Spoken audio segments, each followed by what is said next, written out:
same rules. What's that? I don't know.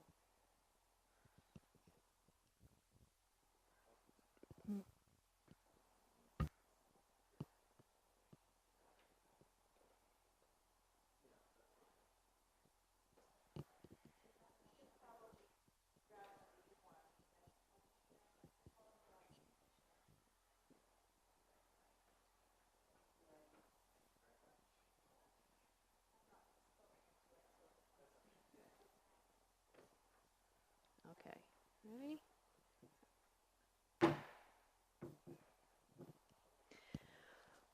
Welcome to the regular business meeting of the Lewiston School Committee. This is Monday, June 22nd, 2020, 6 p.m. We will begin the meeting with the Pledge of Allegiance, please.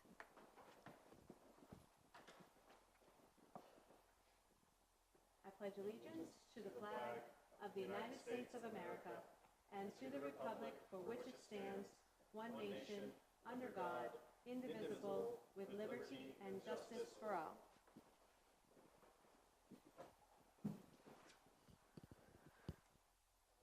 So before we get fully started, I just wanted to state that we do have space at Dingley for 10 folks to be in our public comment session live here at a time. I am asking if folks are here to speak on a specific agenda item. When that agenda item is over and there are other people might be waiting to come in to speak on the next agenda item, if they wouldn't mind allowing those people to come in if you leave. There's also the LPS public comments at lewistonpublicschools.org email address that you can send your public comments into. You can send public comment in on non-agenda items and agenda items, and I will read the rules for that public comment as part of agenda item number 4. And we will start with a COVID-19 update with Superintendent Finn. Thank you, Madam Chair.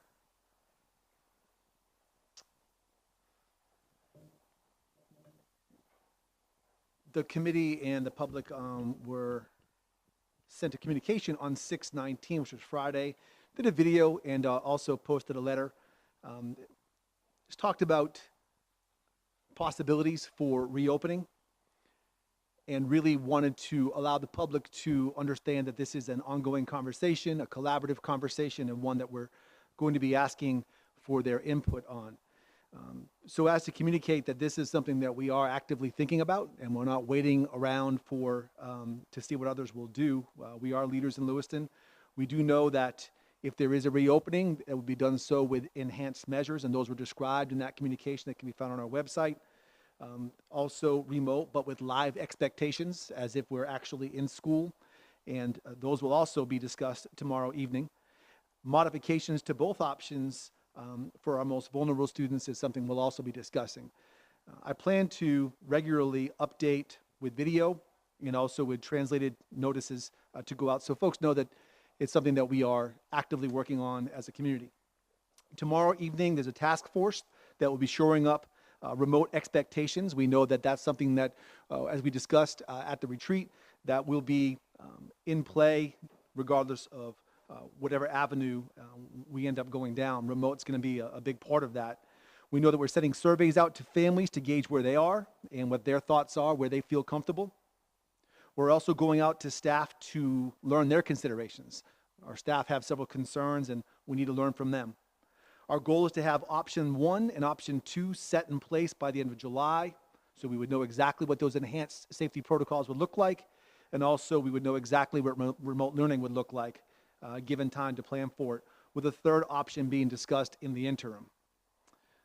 Just some commentary on this. One thing that we do know is that COVID-19, like it did everywhere else, it exposed Lewiston Public Schools, exposed some of the things that that maybe we thought we were proficient with, and also exposed us for some things that that we just quite frankly weren't doing. One thing I will say is that our teachers and our principals did the very, very best they could with what they had to work with. But I believe that we were exposed here at the district level because for years the professional development did not quite match the needs that our staff have been asking for. I do believe that our budget addresses that for this upcoming year. So we can train staff, we can equip our students and study accessibility patterns and do something about the inequities in our district that were brought about in our last live school committee meeting here. We know that COVID-19 actually is something that brought a lot of things to light so that Lewiston Public Schools can actually improve and get better. We know the need for a solid reentry plan calls for a collaborative effort, and as we develop these reentry plans, they will be communicated to the public clearly, regularly, and concisely. I will keep parents updated with each step along the way. We know that leading Lewiston as a school committee, as a superintendent, is one of the most challenging jobs in Maine. And if you throw in COVID-19, it doesn't make it any easier, but we didn't get into this because it was going to be easy. It all starts with a plan and communication, and tomorrow night we'll take that next step. Any questions for Superintendent Finn? Okay. Oh, Mr. Potvin. Todd, just real briefly, you didn't touch upon it, and it's been an issue that's floated around in the community, and that is the relationship with the wellness center and the middle school. Our last conversation that you had, you stated if there was going to be any changes to the existing agreement for June 30th, that you would come before the committee to present those concerns if the city did. Tuesday night, the city voted to extend till July 17th, and I haven't heard anything about any of this. Where does the school department sit in this conversation? Since I believe I heard your concerns that the middle school has to start prepping for the hopeful September startup. So where are we at in that whole mix? It's a great question. It's a great question. To my knowledge, June 30th is the day that we decided that we would be taking the middle school back. I've received nothing in writing from the city. I've heard some of the same things that you've heard as well. So if there is a request to extend this out to the 17th of July, I believe that that's what I've heard as well. I'd like to see that, as we asked, made officially in writing to the superintendent's office. And then I would like to communicate that to the school committee, because I think that this is a decision that would certainly be something we want to collaborate on and talk about. I know that we committed to the 30th of June, and that's the last commentary we had on the record about this.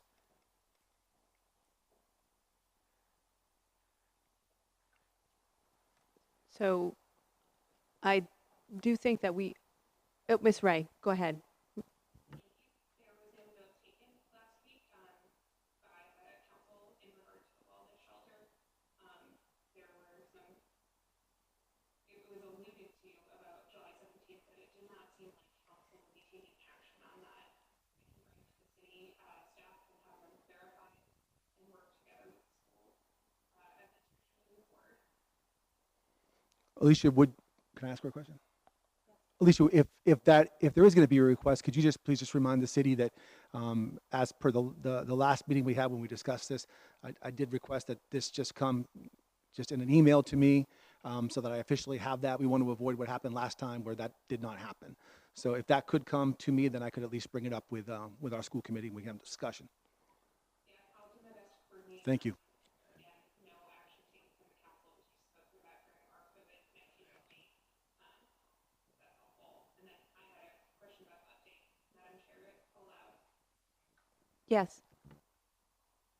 So I had heard from some parents that the survey had already gone out, and so I spoke with Caitlin Marcellus, who's the CSIP coordinator, who's doing a great job, and it just sounded like that presentation would be ready sometime this week or maybe next. So I was just wondering about timing of reporting that back out to families. So, Councilor, I should say, Member Ray, there has been a survey sent out, but that was different than what we're talking about now. We're going to be constantly surveying our folks. The survey that was sent out, that the data is now being collected on, and we're including all the comments as well. Every single comment, whether it be good, whether it be not so good, we need to hear these things. That's about the effectiveness of our COVID-19 response in terms of remote learning. The survey that will go out next, we want to talk to the parents and ask the parents about their comfortability level in terms of a potential return to school. It would not commit anyone to choosing remote or choosing live. It would be a good idea for us to kind of gauge the community and find out where do we stand right now. In some districts, 17 to 20% are saying no matter whether we come back live or not, we choose not to. And so that's really good information for us to have. And so we'll continue to make that very, very clear.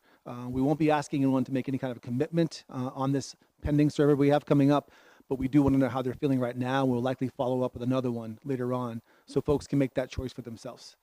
In terms of the survey regarding the response to COVID-19, I will certainly check in with Kate Parcells on that. I do know there was a meeting today with the folks who are working on that survey, and I'll find out what the results of that meeting were.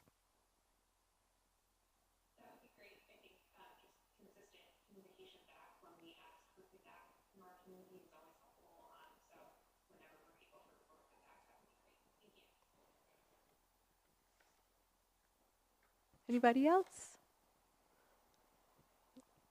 No? Okay. All right. Consent agenda item number 3. Are there items that members want to remove from the consent agenda? Ms. Whitlow? Yes, I'd like to remove the basketball coaching position so we could discuss that.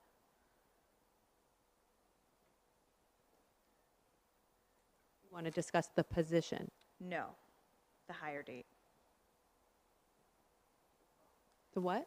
The hire date? Oh, the hire date. I thought you said the hire date, and I didn't know what that word was. Okay. The hire date. Okay. So we would pull that from, we set that item aside. Are there any other things that we need to put aside? Okay. Mr. Majerus Collins, should we talk about that first, or we vote on the rest of the consent agenda? We can vote on the rest of the consent agenda. Okay. Okay.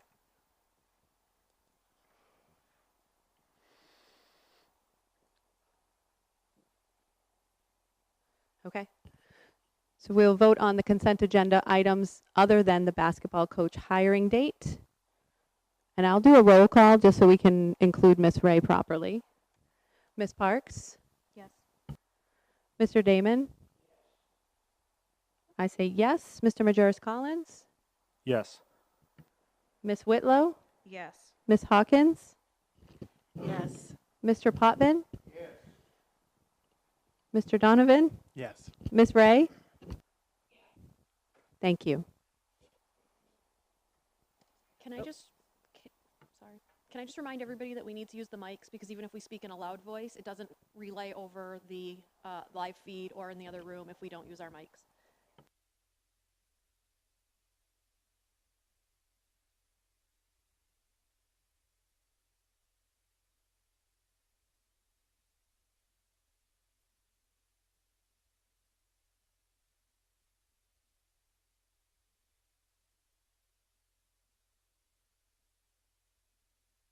Mr. Damon, if you used your microphone, would it pick up Miss Ray? Oh. What's that? Do we have another battery? Because this one is dead. Then we can put it on. The battery should have been charged. Well, does this mean?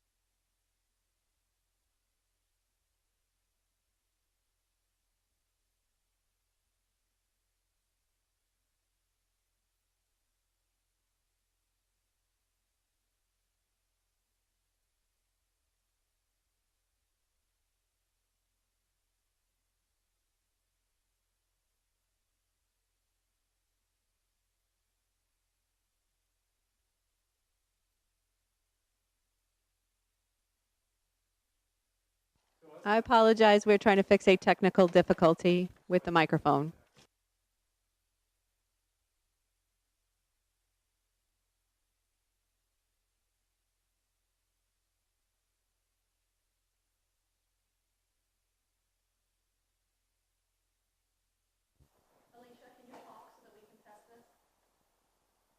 Sure thing. What would you like me to say? He's going in the other room to make sure it's being picked up. Oh, okay. So just keep talking. Just keep, well, okay. Dr. Seuss story. Would you like me to do the pledge? I mean, this is all recorded, so you want to say anything? Okay. So speak right up, Alicia. I will scream. I'm so excited.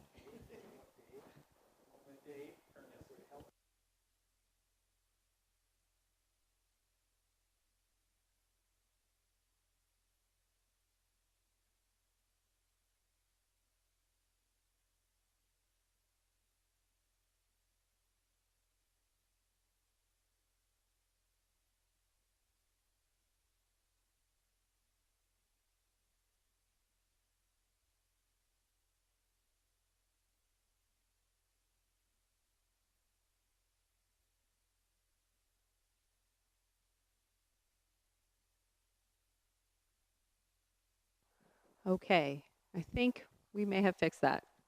We're going to find out. Where were we? Okay, so we had set aside the item of the hiring date for the basketball coach, Miss Whitlow. Yeah, I had some questions, because we know that we've had some discussion previously about if we're going to pay the coaches and things like that. And I know that all the other hires on the personnel agenda are August 24th, but the basketball position is August 17th. And if we hired the basketball coach effective August 17th, would that automatically put him in the previous contract and we automatically have to pay that person? Mr. Finn? Your microphone. I know that that's up for discussion this evening. I think there'll probably be some information on both sides of that. But to my knowledge, if this coach is approved this evening by the school committee, then likely fall under the same, probably the same procedure we'll be doing for the fall, which will be discussed tonight.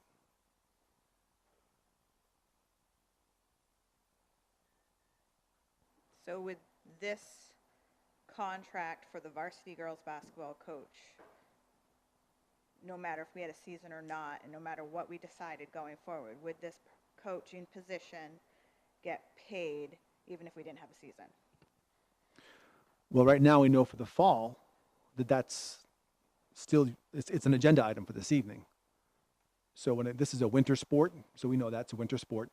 So I would imagine that what we decide this evening will have a lot of bearing on what will happen for the winter. We've only really discussed the fall coaches. We've not touched on winter yet. To lock the coach in, to make the commitment to the coach, it very well could be with the same language that we discussed regarding the fall coaches, which again is up for discussion this evening. So it doesn't sound like a straightforward answer, and a little bit deceitful. So I'm not sure. Wow.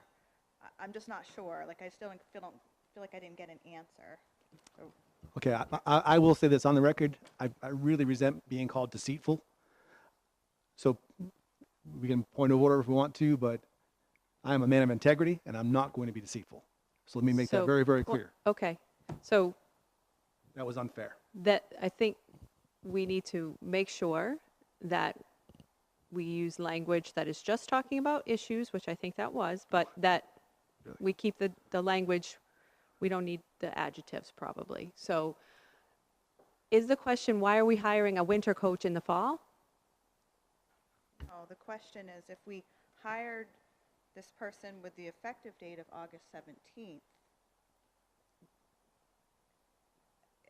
no matter what we decide, if we say we decide later down the road or later today in the conversation that we're not going to pay coaches if we don't have a season, does this fall into this contract or the previous year's contract? Because the effective dates are August 24th, 2019 through August 26th. Yeah, I don't know. Yeah, so this contract for August 17th would not fall under the new contract. This would fall under the current contract. So I think that, and I don't know if other people have anything to add to this as part of a discussion that we will have, but if this, I think what you're saying is because this coach is on here instead of at a meeting after we make a decision about the contract, where will they fall? If the contract is not, we haven't decided it yet. No, if we hired, as it's written here, this contract for the basketball coach would be on the current contract, not the fall That's or what the yeah. winter going forward. Yeah, that's what I'm trying to say too. But Ms. Avery, did you have something to add? So the answer is, per the language of the employment agreement, that they will not be compensated unless the season actually happens, unless it actually happens. So it doesn't matter if it's the school year 20 or the school year 21. The arrangement is per the pay agreement that whether the sport happens or not, if it doesn't happen, they will not be compensated. But whether it's under this school year or next school year. Can I just ask a clarifying question, and this may be either answered by Chief Avery or Superintendent Finn? Would it be fair to say that if we approve the girls' varsity basketball coach position right now, that it would be falling under the language that Ms. Avery just laid out, regardless of school year or start date, and that if subsequently in this meeting we end up changing the language, that would then change all the coaches' language, but that it's in the same bucket as every other coach that we're going to discuss later? That's precisely what I was saying, without being deceitful.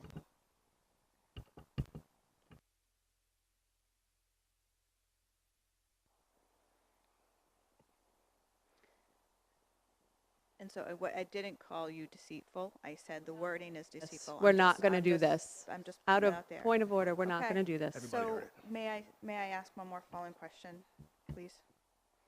The contract that we have for the 2019-2020 year, is it the same wording here? It is. Okay, thank you. That's really what I needed to know. Okay. So we will vote on this coach's position separately as an agenda item that was separate from the consent agenda. And it will be that this coach would fall under the language that is in the contract as stated by Ms. Avery. Any further questions about No. the coach's position? Discussion No. on the coach's Motion position? to approve as written. Thank you. Mr. Potvin motioned. Mr. Majerus Collins. We'll do the roll vote. Unless, Ms. Ray, did you have anything else? I'm sorry. Chair, is this a vote on the entire personnel agenda or that specific position? Just that position. That was pulled Thank you. aside. Yes. Thanks. Yep. Yes. Ms. Parks. Mr. Damon. Yes. I say yes. Mr. Majerus Collins. Yes. Ms. Whitlow. Yes. Ms. Hawkins. Yes. Mr. Poppin. Yes. Mr. Donovan. Yes. Ms. Ray. Yes. Oh, wait. Did you? It was on? Okay. Ms. Ray said yes. Okay.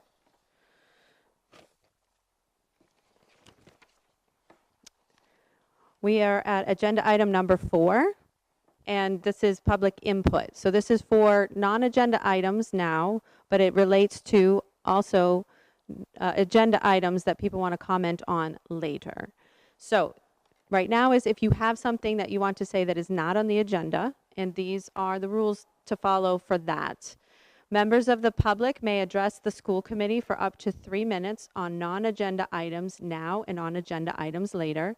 Comments that pertain to staff, personal matters, or a student issue should be directed to the superintendent or the appropriate staff member of Lewiston Public Schools. Public comment shall be directed to the school committee and be brief, not repetitive, and related to the matter at hand. And public comments, I can't stress enough, cannot be about personnel. So if you have a public comment that you've brought in or wrote in that talks about people and personnel matters, then that comment, just like if you were here, would not be allowed. With that, Mr. Finn, are there public comments on non-agenda items? There are, Madam Chair. I would recommend that we allow the folks who are here to maybe go first, and I could read the emails after. Or... Yeah, I would do James first too. So actually, we, as part of the consent agenda, we are hiring a person that is waiting in the waiting room that we'd like to recognize. So, Mr. Ford, if you could come in. I hope he can hear me.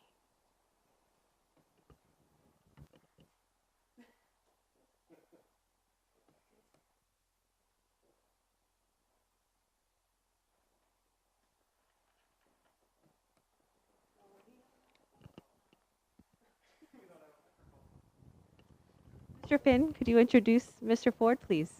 Yes, as we know on the agenda, on the consent agenda, the Family and Community Services Coordinator was posted.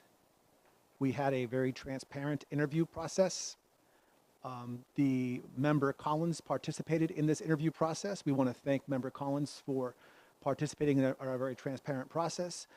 We had some phenomenal candidates, and we were very pleased to name Mr. James Ford as the successful candidate for the Family and Community Services Coordinator. Finn, could you speak to what Mr. Ford was doing for the district previous to this? Mr. Ford was working under a grant at the high school. Mr. Ford was working closely with students, with teachers around restorative circles, restorative practices, really doing some professional development around implicit bias, very important things that are very timely in today's day and age. We are very, very fortunate to have attracted such a phenomenal candidate. We are blessed to have a gentleman of his character, but also of his influence in our community.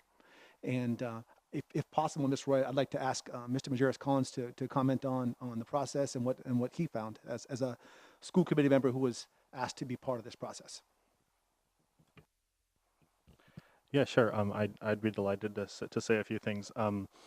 I participated in 2 rounds of interviews with some really strong candidates, but I am so pleased with the result that we came to.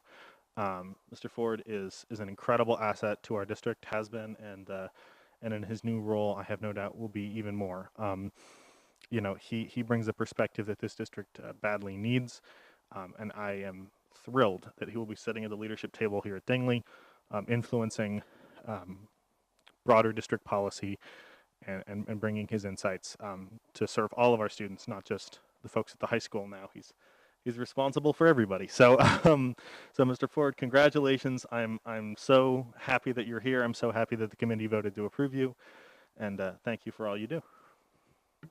Could you say a couple things, or would you like to? You don't have to, but you have to turn the microphone on if you do. Not really, but thank you. I'm looking forward to this opportunity. I love Lewiston. It's a great place to work. A lot of, I won't call them challenges, but opportunities. A lot of good people working here. So I'm glad I'm staying. Thank you. Thank you very much. Can we clap? Yes. They got to clap in the other room. Were there any other members here that you wanted to recognize on the personnel agenda, or was it just, okay, all right. So we will move forward with public comment. Thank you so much for reminding me of that. Okay.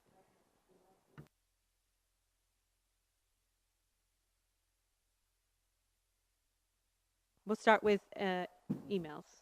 All right, so we have several emails this evening. Most pertain to the school resource officer, which is on the agenda for this evening. So we should wait for those. Mm-hmm. Yes.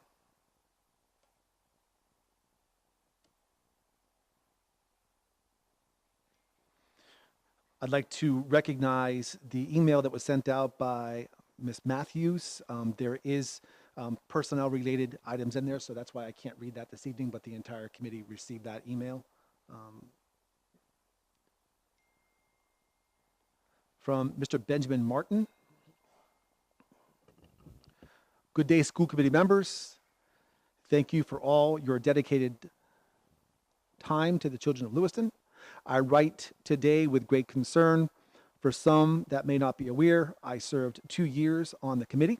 My main reason for running for office outside of ousting Jim Handy was to ensure meetings were recorded and available to the public. This happened, and I considered it a huge win. Unfortunately, this new committee seems to enjoy the suspension of rules, quote unquote, clause in Robert's rules. This occurred twice on the 6:15 meeting, or should have, but the minutes don't reflect that, and has numerous times in the last 6 months. This is a clear lack of transparency. Following the executive session, there was apparently a vote prior to adjournment. Interestingly enough, the agenda does not say anything about having a vote following executive session, and the meeting minutes don't say the rules were suspended again. Therefore, I sure hope there is a recorded vote to suspend the rules for the second time in that meeting. Otherwise, the vote after executive session isn't legal. I repeat, if there was not a motion/vote to suspend the rules after executive session, the vote to allow the chair to seek services for investigation is not legal. It is obvious from those watching both school committee meetings and city council meetings that something is up. I implore you to do your own research on the Tree Street Youth Program and its history. As I recall, I was on the board when this program began. There was great concern about who employed the grant position and who supervised it. It seems some 4 years later, this concern remains. The last board and this current board seem to have little concern about the supervision of LPS dollars. As some of you will recall, Tree Street Youth received the grant and it was funded to LPS to be used. Yet at this time, the former superintendent was in the Tree Street Youth Board of Directors. Houston, something smells funny. Again, I'm just reading verbatim. I've heard numerous amazing things about Tree Street Youth. In fact, I don't think I've ever heard a bad word about the program. However, it is no secret they straddle the lines of legality in terms of ratios of workers to students, etc. This is common public knowledge from those who don't even pay much attention to local goings. I strongly encourage you to step back and allow the superintendent to complete his statutory obligations to ensure money is spent correctly. Failing to do so is a disservice to Lewiston's children. I further encourage you to ensure all votes are recorded and available to the public. Sending the cameraman away when entering into executive session that you may leave and have a vote on is 100% lack of transparency. You all knew what you were entering into session for, and if any of you thought you'd vote on something after said session, the camera should have stayed available and turned back on when executive session was over. All in caps. All votes of the school committee are public record. No votes can be made on non-agenda items unless the rules are suspended and an item added. Robert's Rules 101 people. The motion to conduct a workplace investigation and authorize the chair to retain services of an investigator is therefore illegal and not authorized. Anything the chair has done related to that should be immediately undone. I strongly encourage the committee to take a step back and learn their roles and responsibilities. Thanks, Ben. Are there any other comments for non-agenda? Are there any folks in the waiting room that have comment on non-agenda items that would like to come forward?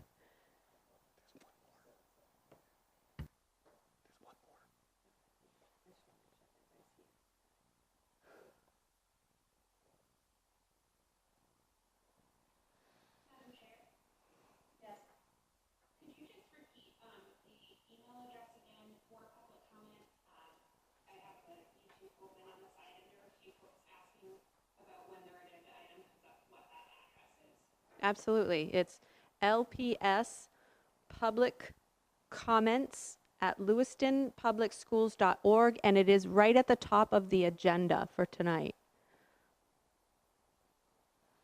Okay, I don't think there's anybody out there speaking to non-agenda items, so if you have one more.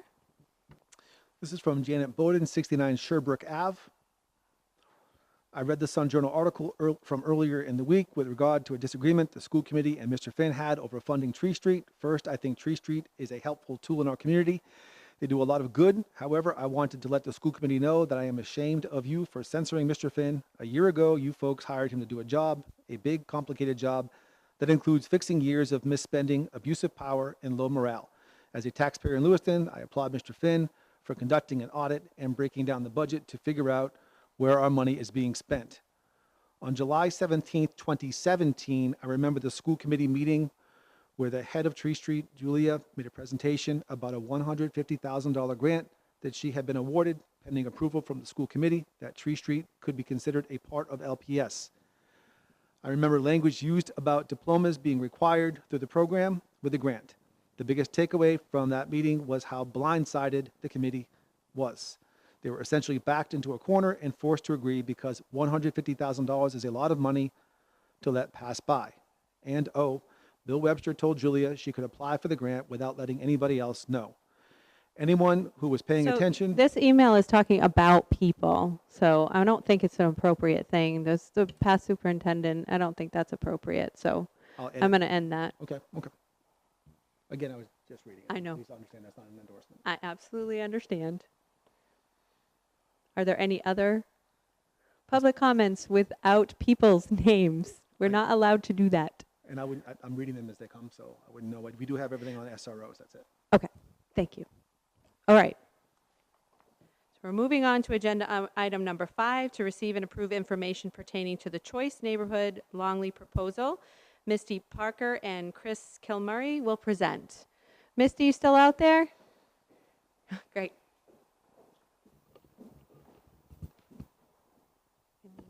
Microphone right there.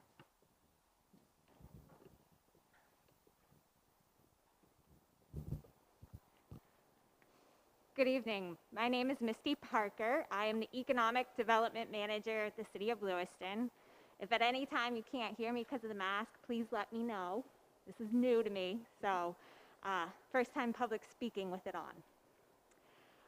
I'm here tonight with Chris Kilmurray from Lewiston Housing, and we're here to discuss with you our Choice Neighborhood Implementation Grant application and a potential opportunity as part of that grant application to explore redevelopment of the Longley site as a community benefit. As you may remember, about this time last year, 2 of our partners in the Choice Neighborhood work were here to present the Choice Neighborhood Transformation Plan, Growing Our Tree Streets. We concluded that planning process last summer, and the plan was adopted by the City Council. This was an endeavor that was funded by the Department of Housing and Urban Development as part of their Choice Neighborhood program that looks to transform distressed neighborhoods in our cities around the country. It was awarded to the City of Lewiston and our partner Community Concepts, and we spent 2 years working to develop a plan targeting the Tree Street neighborhood that took a holistic approach to redeveloping this area focused on housing, neighborhood, and people, recognizing that just replacing distressed housing doesn't transform an entire neighborhood. So now that our plan is complete, we've shifted gears to developing a grant application to seek implementation funding to ensure that we can redevelop the target housing as well as components of our neighborhood and people plan. As part of this grant application process, it's been slightly impacted by COVID, but we have been informed that at some point in 2019, we will be able to apply. So we've been utilizing this time. There we go. How about that? Does that work? Okay. So as part of this process, developing the grant application, we've been looking to seek the best opportunity for the community through this process. Our target housing site during our planning process was the Maple Knoll development. That is 41 units. This made us eligible for a total grant application of about $10 to $15 million.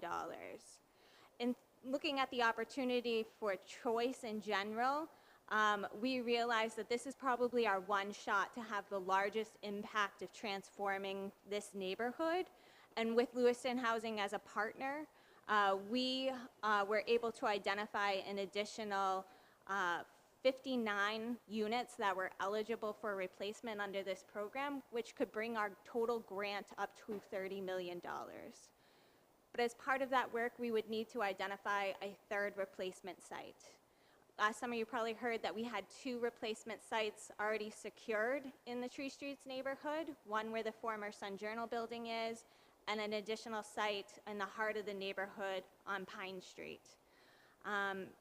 In looking at where this third replacement site could be, We recognize there's a huge opportunity to have community impact in what we do and look bigger than just housing.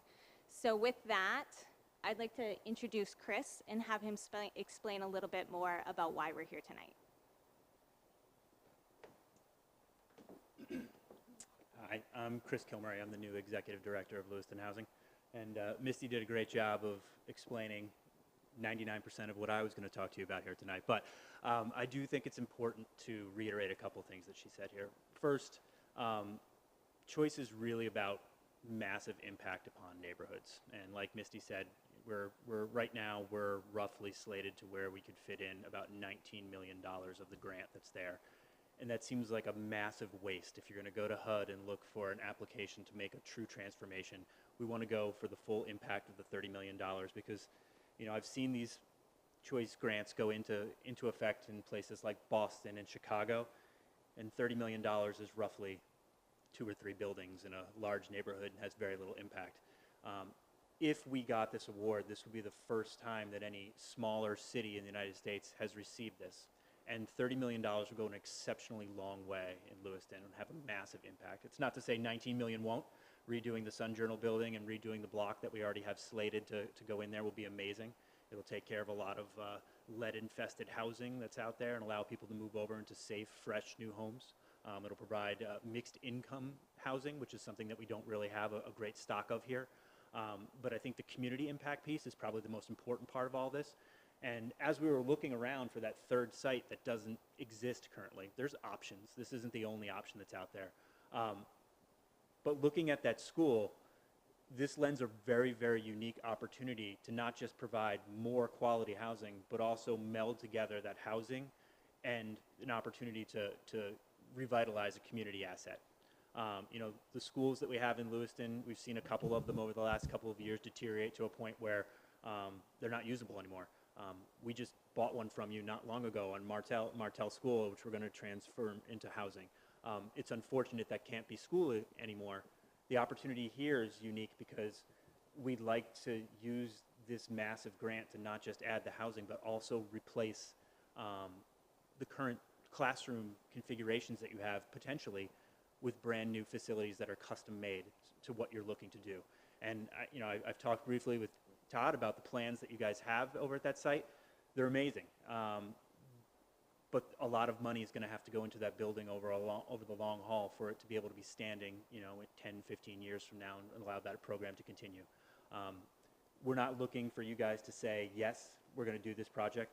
We're simply looking for the opportunity for you to say, we're interested in the idea that you proposed to us today. We're interested in the idea of potentially rebuilding the school that we have there, making the gym an open, programmed piece of the community again, which is another huge potential asset that could come out of this, and then also adding housing and life to a corner of Lewiston that could use some more presence and use some more development down there. It would really tie everything together and make this choice application more than just bricks and mortar and housing, but really make it a community asset.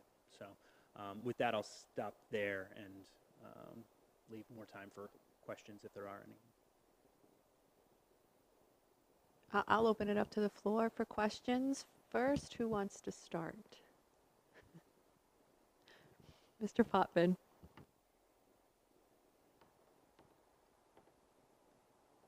Sir and Madam, in taking a look at a site, it's just extraordinary to me that you're looking not at an empty lot, not at a building that's condemned or needs to be brought down. You're looking at taking an active school from the school department. What thought, if any, has gone into the major disruption this will cause to the several programs that we have functioning, keeping in mind that we are already at 95, 96% capacity in our buildings? Have you had any discussions regarding that? That's what we're looking to have those discussions with you. We're not looking to say, yes, this is going to happen. We're not looking to say that this is the plan moving forward. We're looking to have an open conversation about this is what we could potentially do, and if we do that, this will be the impact, and if this is the impact, how will we address that impact, and is it feasible? We're not looking to I'm not putting a plan before you today to say this is the path forward. I'm looking to work with you to potentially come up with a path forward that would address all of those issues and would allow you to be able to say, this makes sense because it gives us greater longevity, better facilities, and a path where it's not as disruptive. We may come to the conclusion that it's too disruptive, and then we move forward with Plan B. This is simply a way for us to say, there's a community asset that's there now. It's not an asset that's not without deterioration and won't continue to go there and will require resources. This is a way for us to potentially, if we get this grant, to immediately put significant resources that will not exist in any other way, shape, or form into that property and rebuild it along with housing and bring some life over to that neighborhood. So you're right. Though all those things do need to be considered, and that needs to be part of the conversation that we want to have with all of you.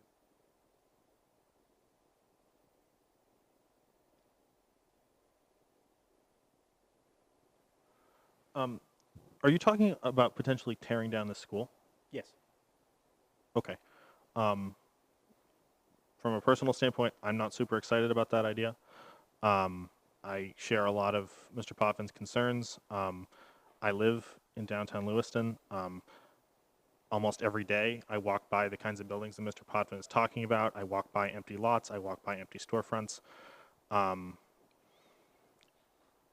And when we built our new elementary school, we took 2 elementary schools, put the kids in there, and now Connors is full, and the middle school is overfull, and the high school is going to get a little bit of relief because we're getting this expansion, and that's fantastic. But our district continues to grow, and so to my mind, Longley is an incredibly important asset for our district. You know, in addition to the fact that, you know, this may or may not factor into anybody else's thinking, but, you know, there's also a historic preservation aspect to this.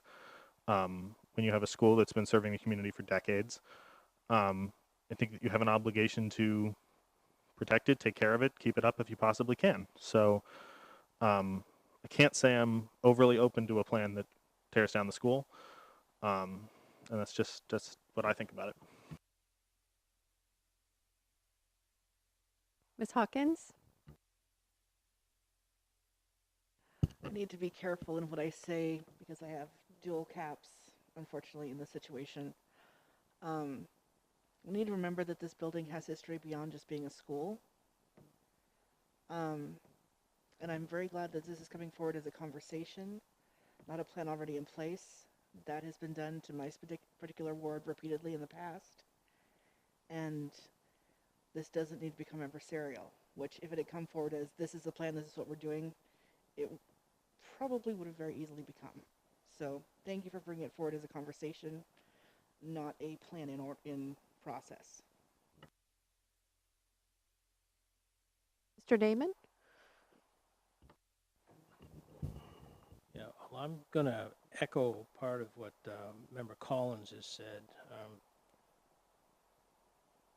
The building has, in my opinion, having toured it recently, still has a significant amount of utility and use for our district. It does have a lot of history. I mean, it was built as a community resource center, and it still can be that. It can still perform much of that mission. Raising it, I think, would not be in the best interest of the taxpayers. There's been some proposals out there that bring it up to what would be considered current standard is $3 to $4 million. If you raise it to replace it, it's, I believe, Josh told me the other day, 70,000 square feet. You're probably talking in the range of $20 to $25 million to replace it. A $30 million grant for 3 sites is not going to get you there. So in my opinion, I think the original sites, the Sun Journal site and the other one on Pine Street, are probably a more appropriate sites to include in the grant, and I would not support turning over the Longley site to this program. Ms. Ray, did you have your hand raised or want to speak? Are you addressing me? Yes. Did you? Okay, hang on a second. I got to get the microphone and put it in front.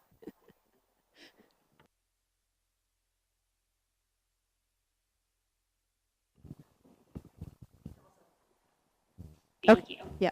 So I am just curious, and I apologize, Misty, that I can't see you, but I'm just wondering if you could talk to the history of the interaction between the city and the school with Longley.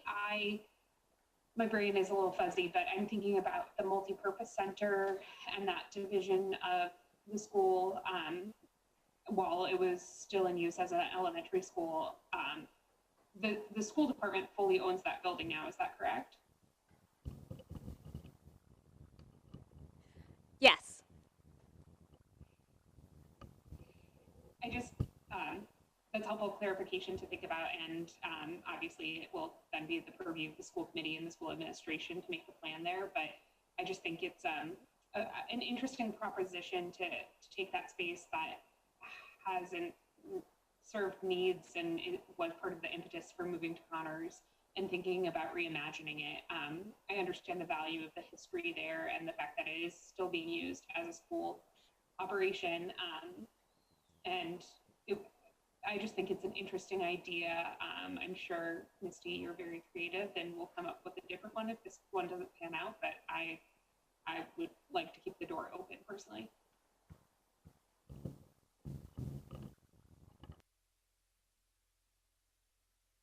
Mr. Potvin? So, Madam Chair, I'd like to offer some clarity on direction on this building, and I'd like to make a motion regarding this proposal, and that would be a four-part motion. The first part would be to move to accept the information that has been forwarded from the city and to strike the wording of approve, which is on our agenda. The second piece would be to reaffirm the school committee's commitment to the existing structure as Longley, as is to support the existing programs without any disruption, namely Tree Street Youth, namely Impact Academy, namely adult education. We've invested much time, energy, vision to move these programs forward.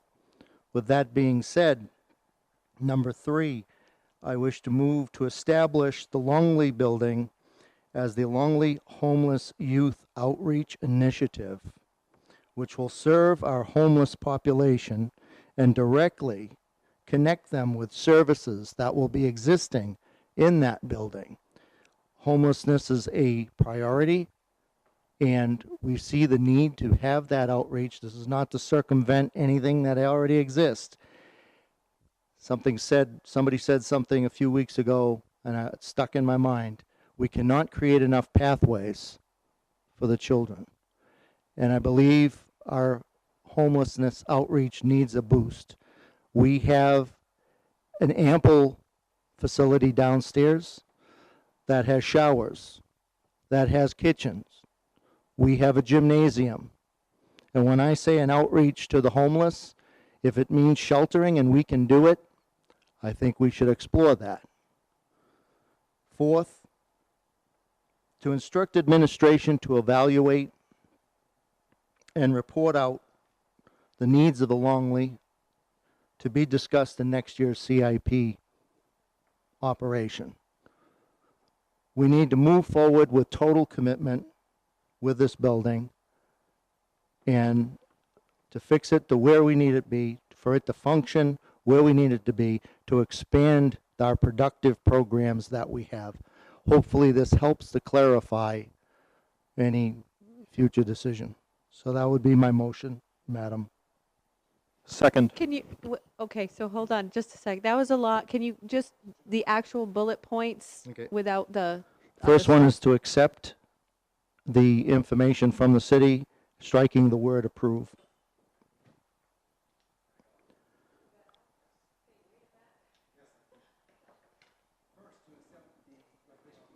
Oh, To accept the information from the city, striking the word approved. 2, to reaffirm our commitment to Longley as the Center for Tree Street, Adult Education, and Impact Academy. Third, to establish Longley as the Lewiston Homeless Youth Outreach Initiative. And fourth, to instruct administration to evaluate, report out needs of Longley as part of the CSIP. Second. Well, let's have discussion. Mr. Donovan. I'm just, point of clarification, do we have to, there is an item in there that was not on the agenda, is that correct? Or like, are we allowed to take a vote on that? Because it seems like there was part of that that might not have been in the agenda. Do we have to suspend rules? That's my question. I don't want to get into that again. Mr. Majoris Collins. I think it's a really good question because there's 4 things in one motion, but it is to do with the housing. So I think it may fall into, but Mr. Majoris Collins? Well, my interpretation would be that it is all related to Longley. We're receiving information about Longley and the motion's pertinent. That's just my take. But if somebody doesn't feel that way, they should vote against it. So can I ask a clarifying question about the is it bullet point number 3 about the homeless? What would this motion do as far as that piece goes? It would be an effort. When I toured Longley last week, and I was amazed at the space that we have availability and what's there in terms of showers, in terms of kitchens, in terms of the connection to the gymnasium.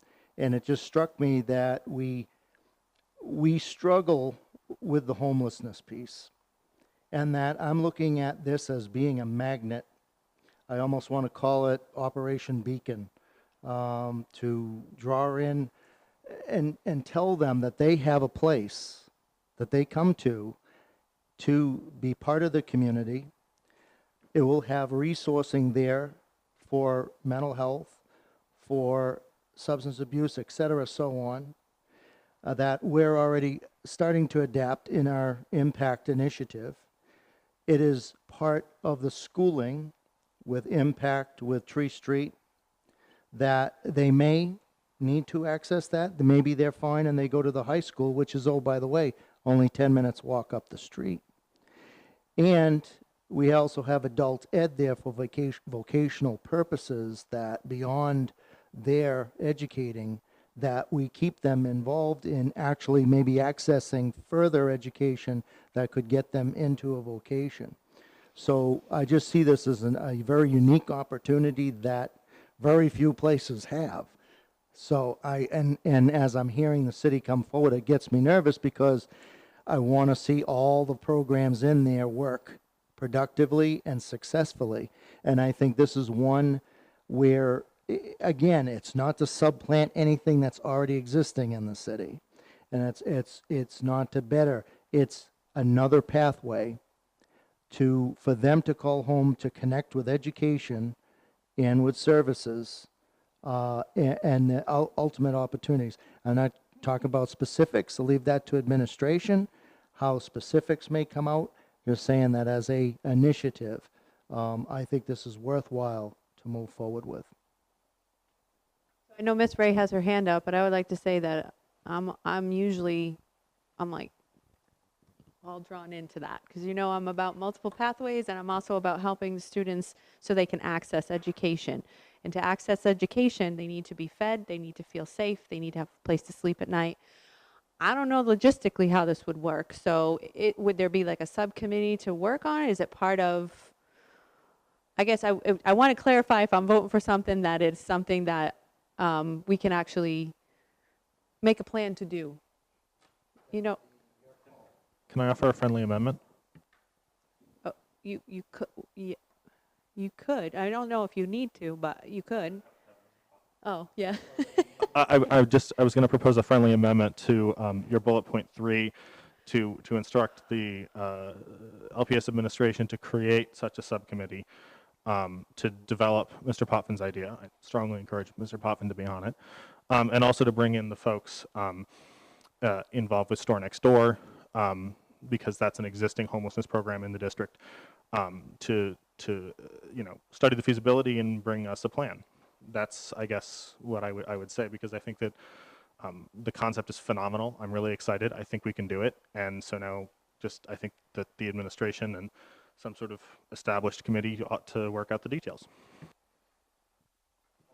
You'd accept that? So we'd have to add that to the. I just did. So Okay. essentially what I did here, just, and tell me if I'm wrong, this is, Ms. Collins, to create a subcommittee to explore establishing Longley as the Lewiston Homeless Youth Outreach. So I just added that language. Would that work? Okay. Ms. Ray, you had. Yes, thank you.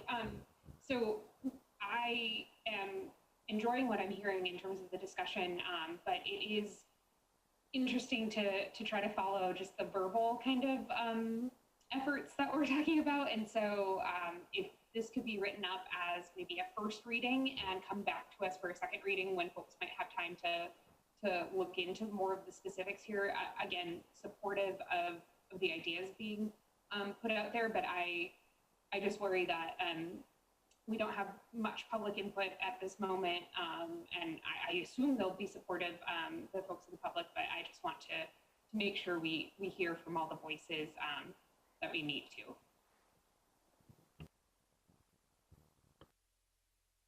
Ms. Whitlow? Yeah, I think these are great ideas, Mr. Potvin. I do think that we need more weigh-in from community. I'd like to see reports from inspections of the facility. I mean, I don't know those things. It's hard to get behind something if you don't know all the details behind it. But I'd be interested in, having more discussion on it for sure. Mr. Donovan and Mr. Majoris-Collins. I think it makes sense to, wait, well, like it'd be a first reading, but then like the second part of that, I think that would come, like the research part of it, that would come from the subcommittee work, I believe, if I'm understanding it correctly. So we wouldn't have that before we took up the vote. We would come, like we're not authorizing, we wouldn't be authorizing this to happen 100%. We're authorizing the discovery of, and that would come up, I believe. Is that the understanding? Is that this is really to start the initiative, to look into it? Well, I guess I would echo some of Mr. Donovan's comments, but I would say that there's no reason that this committee ought not to vote for this motion today. And the reason for that is that when we run down the 4 parts, we have part 1, we've received the information from the city. Part 2, we commit to retaining and maintaining and supporting the Longley building. It's wholly pertinent to what we just received. The public had ample public notice to comment on the Longley question. Point 3, to establish a committee to explore Mr. Potvin's idea about a homeless center. Doesn't commit any money or anything to doing something, and the public would have ample opportunity to hear that report, just like all of we would. We would be able to ask questions, we'd be able to work on it. And then point 4, as I recall, is to study the needs of the building. So none of this is a commitment beyond getting more information and indicating that that's a direction that we would like to go if everything works out.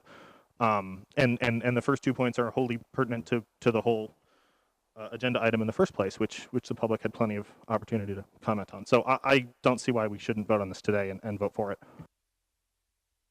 Ms. Parks? I think that the concept is great. I think it's something that Lewiston's needed for a really long time. On the conversation that Kieran was just having regarding the feasibility of Longley School, just maybe 4 years ago when we were talking about moving the students out of Longley, I know there was some very, very thorough combing through the school to see where it was at with just everything, the state of the school. So that's something that we could probably access pretty quickly to review. So, Mr. Finn? I know that I don't get a vote as the superintendent, but I do get to comment. First of all, I want to applaud Mr. Potvin and anyone else who thought about this. This is an imminent need in our district. We've got over 149 students that aren't going to go home tonight. If we go up behind Walmart, you'll see tents. Our kids live in those tents. If you've ever taken the opportunity to go visit our kids, they live there. These are students that are just as important as anybody else. I empathize with them to a degree that I won't even comment on right now. But they need something to call their own. We as a committee have seen what the store next door can do, and yet we don't provide any support to store next door. It's an operation that serves 149, probably more, students, and we throw nothing in their direction, and something that needs to be looked at. This it may even give a new home to the angels. Literally, they're angels that work there, and they work with these kids. I will tell you, I see these kids on Fridays. I pick up donuts and we sit and we eat, we listen to music, and I worry about them. This will make, I think, everybody, sleep a little bit better, especially knowing that they've got a place that they can call home, even if it's for just a part of the day. I just applaud the forward thinking, and this is the work that a school committee needs to really be doing. So thank you for bringing this up. So this motion would answer your question about not having Longley as a third site. If we are voting in favor of this motion, we are dedicating our time to fixing it ourselves and working on it ourselves and keeping it ourselves. What about the land around the building? Because isn't that owned by the city? And what options do we have when it comes to that?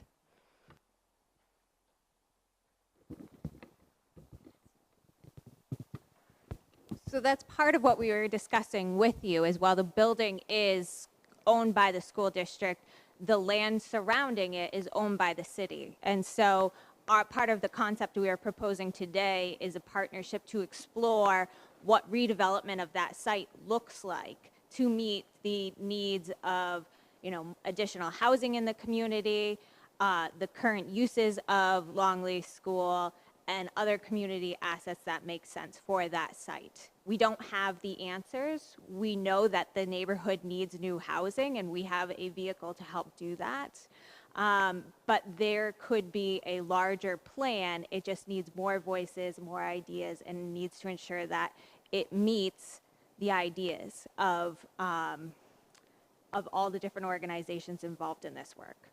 So part of we only have a few months to work on concept plans, but that's what our hope is to explore what that site around Longley in general looks like, could look like. And if I could just add, the only reason we brought the idea of raising Longley and rebuilding it underneath other housing is it actually leverages the remainder of the land that is accessible. So the amount that could be built and the amount that could be added on is drastically smaller with the placement of Longley where it is. If Longley came down, you rebuilt the school to the specifications that you needed on the first floor, second floor, basement, however, and housing up above, it drastically changes the ability for long-term plans to create additional opportunities for housing or whatever on that site that everyone deems appropriate. But that doesn't mean it can't be subdivided as is. It's just a smaller impact that you'd be able to have with housing in the long run. Thank you. Are there any more questions or discussion? We do have a motion on the floor. Oh, Ms. Ray? Thank you. As we're considering some sort of subcommittee, I would just feel I would be remiss if I didn't say I think that it would be helpful if a member of staff or someone else from the city side of things could be part of that conversation moving forward. Again, I think the idea proposed by Member Potvin is a good one, and we should absolutely explore it. But I do want to represent the city and make that weight. Okay. Are you wanting to say something, Mr. Majoris-Collins? I would just say that I appreciate the city coming to us with the proposal that you folks have today. I don't think there's public support for tearing down Longley. I don't think there's committee support for tearing down Longley. I really admire all the other work that you're doing with this program, and I hope you find another site. I can't imagine the school committee is going to support what you're suggesting.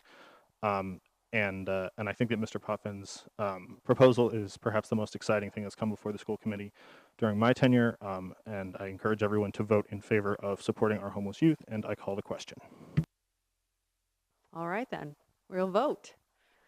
Ms. Parks? Yes. Mr. Damon? Yes. I say yes. Mr. Majoris-Collins? Yes. Ms. Whitlow? No. Ms. Hawkins? Yes. Mr. Potvin? Yes. Mr. Donovan? Yes. Ms. Ray? Yes. Great. That motion passes 8-1. And we'll have to get to work on that subcommittee. Ms. Hawkins. I just want to make a really quick comment that whichever way things land with Longley, whether it's following through with the subcommittee and making that initiative in the basement, or it is raising it and adding it to to a building, keeping the resources where they are will on their own have a huge impact on the community.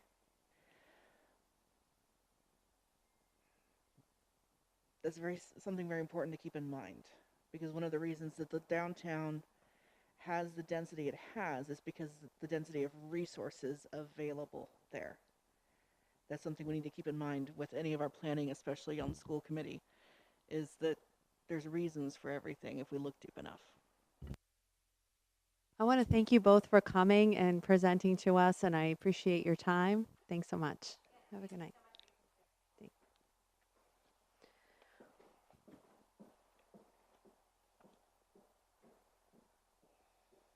Agenda item number 6, to discuss and act on the status of fall coaches and to review the language in their contracts. Miss Avery, you're here. Is Mr. Fuller here as well? In case, yeah? Okay, in case we have questions about specifics. Go ahead. Do you want me to just cover the employment contract? Okay. So the employment contract is what we said it was the last time we had this discussion. We added the additional language that reads, "This contract is also contingent upon school being in session and/or the activity occurring. Should school not be in session and/or the activity not occur, the contract will be null and void."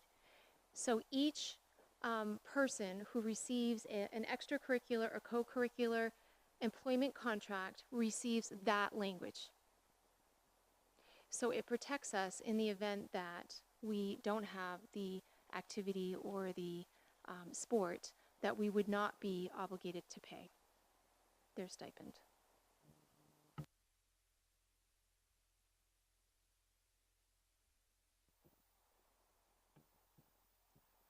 So I just wanted to ask if Mr. Fuller could come and speak to timing of contracts. There's something that I had for public question was, why do these contracts, what's the date that they start, and why do they start so much earlier than school? There's talk of coaches that are working in July, yet this contract says August 24th. And so if Mr. Fuller, if you're out there, could you come in here and speak to us about timing of contracts? And whew, there you are. Okay. I don't know if you heard all that.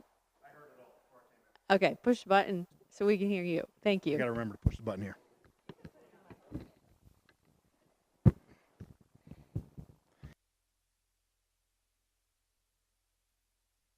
I'll figure this out. There we go. I'm on. Let me address the contract dates. Past protocol is we'd always issue the contracts at the start of the new year. So we would have contract dates starting July 1 when we got them, and then it takes some time to get them signed by all the coaches and so forth. The start of every season is dictated by the MPA. So for example, the fall season starts August 17th next year. The winter season starts November 16th, and the spring season, this is off the top of my head, it's like March 28th or something like that. So every season has a different start date based on the MPA start date. So the contract right now, the present language is basically start of the season of the MPA to the end date of whenever the season ends. I'll make an argument, and I'm going to defend my coaches. Why I understand why the language is in there. I know that when you don't have a season, there's some cost savings there. I think my coaches do a lot more than just show up on August 17th for a fall coach. Many of my coaches spend countless number of hours preparing way before the season. I know my fall coaches have been meeting all spring, talking about the fall. They're having coaches conference meetings via Zoom, talking about What's tryouts going to look out? What are we going to run for formations? There are countless hours of preparation that go into the season. Then outside, once the season ends, it's not like my coaches walk away. Many of my coaches serve as mentors for our youth. They spend hours talking about what you're going to do after you graduate, how you're doing in school. Many times, whether it's a fall athlete, it could be in the winter, and a teacher reaches out to the football coach or the soccer coach and says, hey, you want to help me out? Kid's not acting appropriately in the classroom. And it's my coach that comes in and tries to mediate those situations. So while I understand coaches have a start and end date, I can with unquestionable certainty say my coaches do above and beyond that contract. And if they don't get paid, some of them question, why do I do all this other extras? And I just think if we look at it, if we end up canceling the fall, my coaches are going to have to play a critical role in the social and emotional state of our athletes moving forward. We all know they're struggling already because they lost a spring season. If they have to lose another season, our kids are going to need adults to support them. My coaches may not be on the field doing the X's and O's of it, but I think behind the scenes, they're going to have to play an absolutely critical role for the mental well-being for our athletes moving forward. So I really would like that to be considered when we look at that language. You mind hanging around for a second? I figured as much. Thank you. You know the drill. So for discussion, do we have to have a motion on the floor, or can we just talk about this? Is that we can talk about it, but it's a moot point because I'm going to make a motion. Oh, sweet. Thanks for helping me out. I move that we strip the language from the contracts that makes the pay contingent upon the activity or season happening, and commit to paying our people as we did in the spring. And so that's my motion. And is there? I guess I also like to say something about it, but I'll go for a second.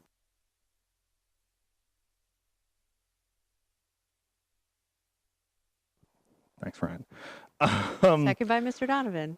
So I was so proud when I saw that our district was one of the only districts in the area that was committed in the spring to paying our coaches. I thought it sent an incredible signal about the value that we place on those folks, the support that we have for sports and extracurriculars in our district, and the value that we see in long-term investments. I want to remind everybody in this committee that the money that we're paying these coaches and advisors and extracurricular folks is already budgeted. So we're not adding anything to the school budget. It's just a question of whether we want to honor the commitments and honor the work that those folks do and retain really good people in the future. If we recognize the work that Mr. Fuller says that our coaches do, and I have every reason to believe that they are doing that, then being a coach is not, a 10-game season or something. It's your life. It's all year round. You're a coach. And you do that because you care about the sports, but you also love the kids. And, I was really struck by the letter we all received from the Lewiston football boosters on this issue. And I just think that there is every reason to stand behind our folks as we're standing behind everybody else in this district, to stand behind our coaches and our advisors and pay them. I will take comment from Member Donovan. Sorry. It's all right. I would echo what Mr. Fuller and Member Collins have said tonight. I went through, personally myself, I graduated from Lewiston 5 years ago, and I went through the program, the football and outdoor track programs, and I still have, relationships with those coaches today, 5 years later, and I know that those relationships will continue for a long time. And those are some of the most important mentorships that Mr. Fuller was talking about, some of the most important relationships that I still have today. And if we don't do what we did in the fall, firstly, we paid our coaches in the spring, I'm sorry. If we don't do that, one, that's a bit of a slap in the face, but two, we're going to lose our talent. We're going to lose good coaches. We're going to lose the students, we're going to lose the students' enthusiasm. It's going to ruin morale. It's really going to hurt our students mostly. I mean, that's really what matters is our students, and that's really where the greatest impact is going to be if we don't pay our coaches, if that is the case. I fully support paying the coaches whether or not there's a season. It's already been budgeted for. Ms. Hawkins? I'll be really quick here. I was going to comment if we had kept the wording that we make sure during the hiring process that they're aware that wording is there.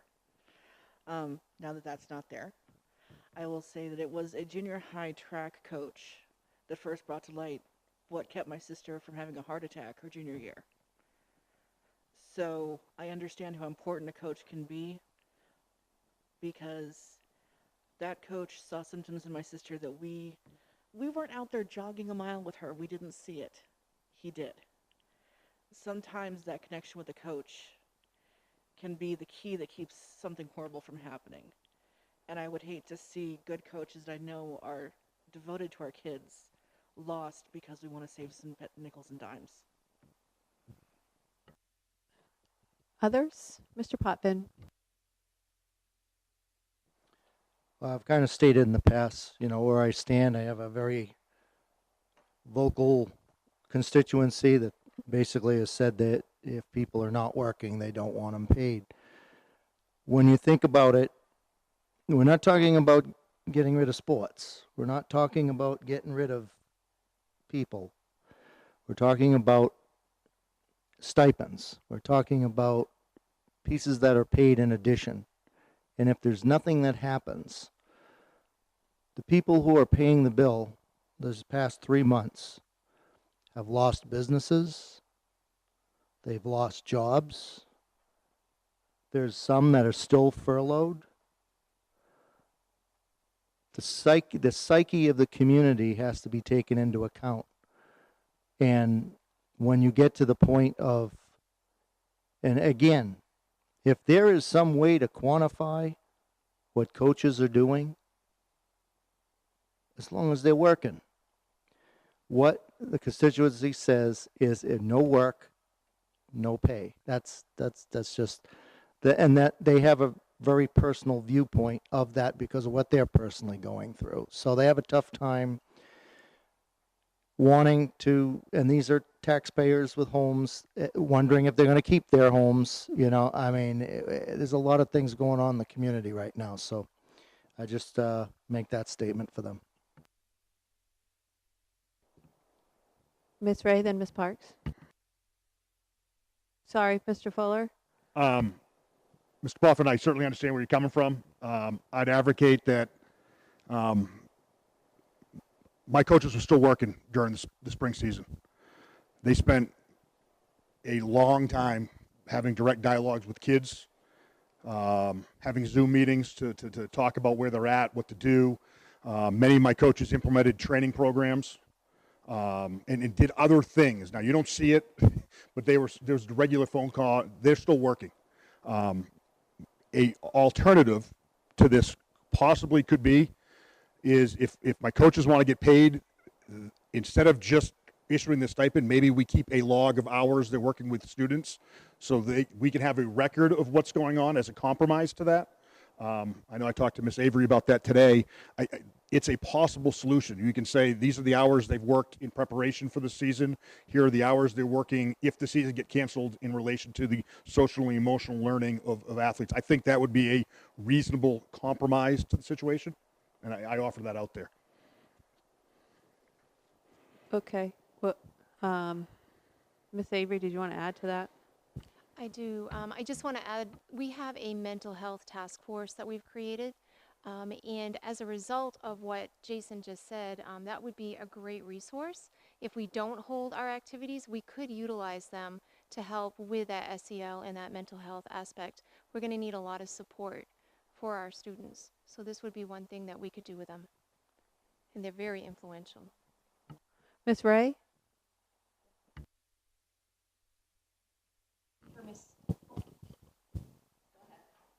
Okay. My first thing is a question for Miss Avery.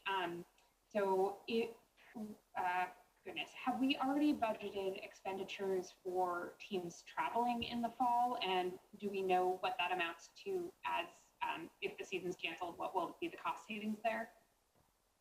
So the answer is yes, we've already budgeted for that, as long as the budget passes. And I don't know off the top of my head what that amount is, but I can get it.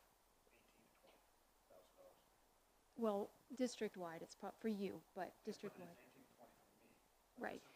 It's going to be higher than that. So I can get that number.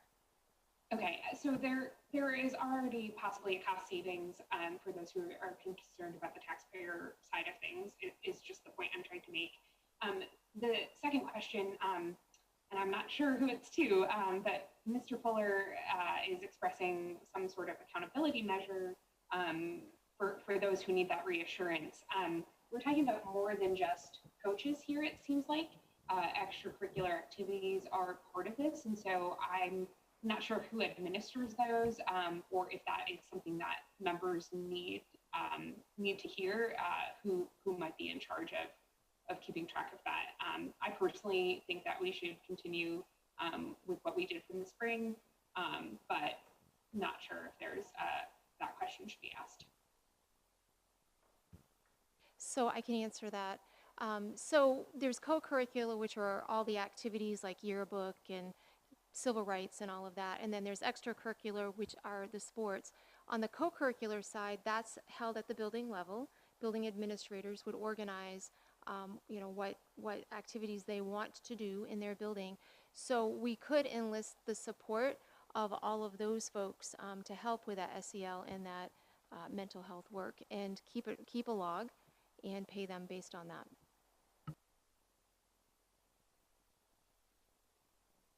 Marks to Mr. Finn, and then I think we might have people here that might want to speak before we move forward. I have a few questions. Some of it already got covered since I wrote them down, but what is the likelihood of the fall sports happening right now? Right now, we're planning start as normal. We're actually starting hopefully July 6th with some summer programming as well. How many roughly people, if the fall sport season was canceled, because most of it is co-curricular, right? And the extracurricular is just the sports. Is that what I understood? How many potential coaches would be paid for doing nothing, and I put that in quotes, if the fall sports were canceled? Off the top of my head. Again, this is the top of my head, roughly 20. And my other question was, like, what could be done if the sports are canceled? Can, like, communication between the coaches and students and other things to support them in other ways other than the actual sports season? And that sounds like it could be done. Okay, those were my only questions. Thank you.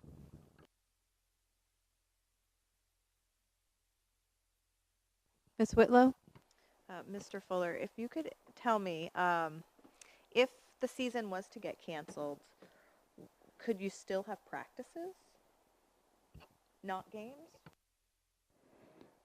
I don't think so.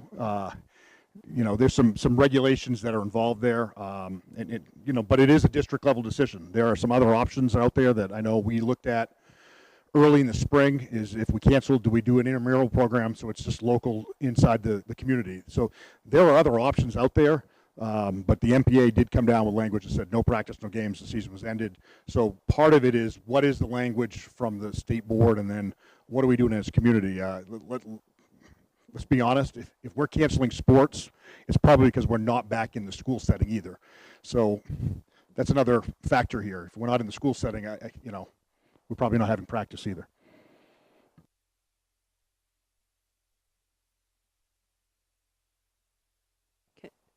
Did we check to see if there's any public comment? Would you mind? I just want to hear, there's nothing on email, right?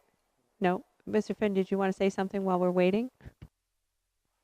I do. I would definitely like to exercise the privilege of commenting on this.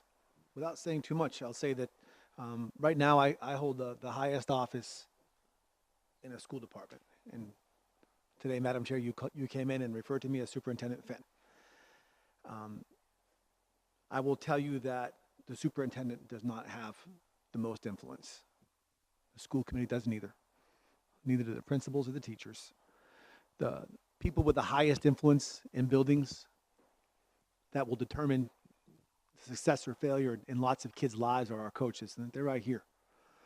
I dream one day that someone's going to call me Coach Finn again, and I say that with a full heart. One day, that's going to happen. What we have to do here is we've got to problem solve, because I've got one kid right now who plays in the NBA, and I've got 3,000 kids who never saw the pros. I do have a bunch of kids who are now adults. A lot of them are moms, some of them are dads, some of them are teachers. They still call me Coach Finn when they send a text. I can tell you now that when the coaches step between the lines to coach a game, that's a postage stamp on the Empire State Building as to what they actually do. And I know that. I've been well coached. I would say that if we really try to quantify what these folks do, besides coaching games or coaching practices, these are the folks, as Coach Fuller had mentioned, who are the first ones to come into a situation where a child needs to just have that person put their arm around them and walk them down the hallway. My greatest tutors were always my coaches. If we think of what our current needs are at Lewiston High School, in the middle school, it's that after-school tutoring, that after-school bonding time. We can certainly find a way to make sure we quantify literally the pennies that our coaches are paid as opposed to what they could be doing with part-time jobs. I applaud Mr. Potvin for saying we're not talking about canceling the season or taking sports away. I think that what the concern here is that if the public perception is that our coaches are doing nothing, then we need to make sure we change that perception. And we need to tell the truth about this, because the truth is our coaches are counselors. They're dads to kids that don't have dads. They're moms to kids that don't have moms. They're the greatest teachers. They are mentors. And again, they're the ones that our students will communicate with, as Ryan said, for years and years to come. No offense to any other teachers. I would say this is that we need to problem solve and come up with a way where if there is no sports season, that we can account for all the time and effort, just like we would do for anyone that works Title I. We have to make sure we do a time and effort sheet to make sure that folks are doing what we said they were going to do. And we do that here at Dingley on a regular basis. And it's something we could continue to do. We have to keep in mind that these are our people, these are our folks, these are our coaches, these are our teachers, and these are the folks that are going to shape our kids' lives long beyond after we have a vaccine. And we're going to have a vaccine. We want to make sure that these folks know that we stood behind them when the chips were down.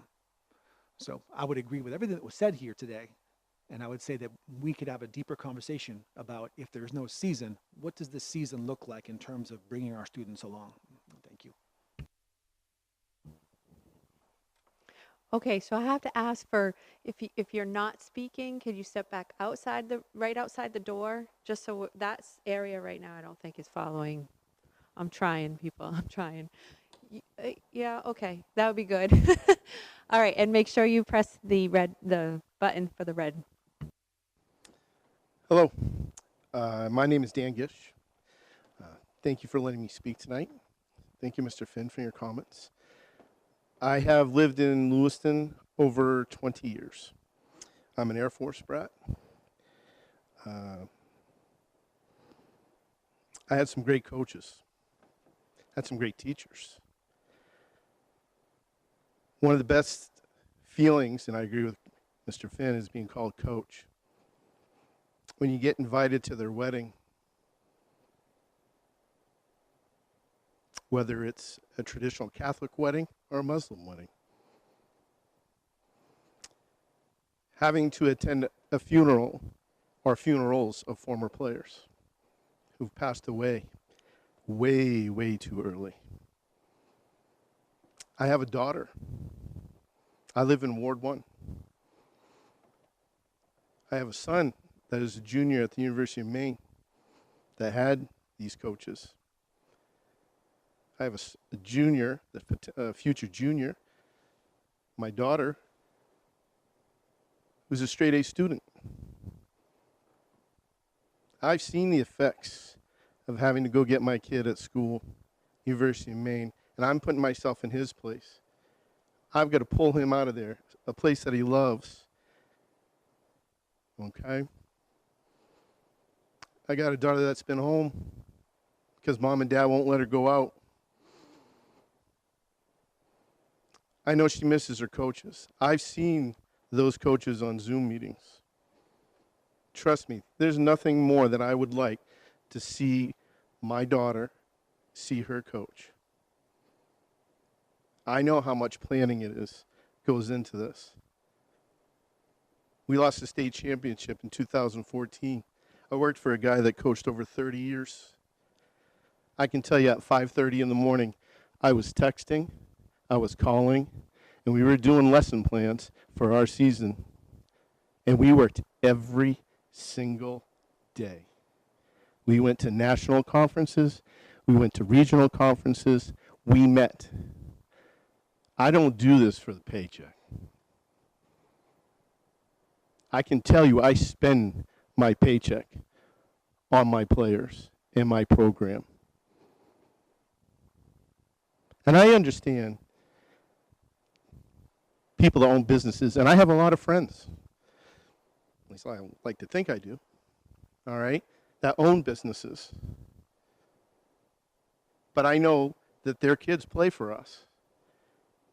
And I know that they want us to be involved even when this season happens or does not happen. Because I'm thinking, after I read an article about Bowdoin College today, how am I going to help my kids? I'm not going to stop. I'm going to keep working. And I'm going to find a way, because that's just the way I'm programmed. I'm not a quitter.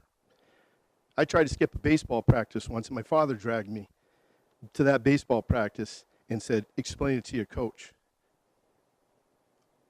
All right? That man, Master Sergeant Gish, brought me down there, and my coach taught me a very good lesson. We have a player, Abdi Sharif Hassan, who will graduate a semester early, who I talked to today, taking summer classes. I had kids that are in Minneapolis. I'm on the phone. I don't think I slept a wink that night, tracking down former players. Where are you? I'm sorry I'm long-winded, all right? I don't really want to cut you off. I just want other people to have a chance to speak. But and I'll finish it up. It's not about money, and I understand there's budgets. I think we're a very minute part of that budget, overall budget. The value you get from those coaches, all right, is immeasurable. All right? So thank you very much. Thank you. Whoever is next can come to the microphone.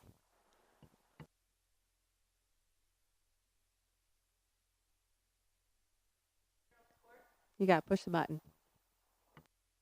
Hello? My name's Carolyn Court.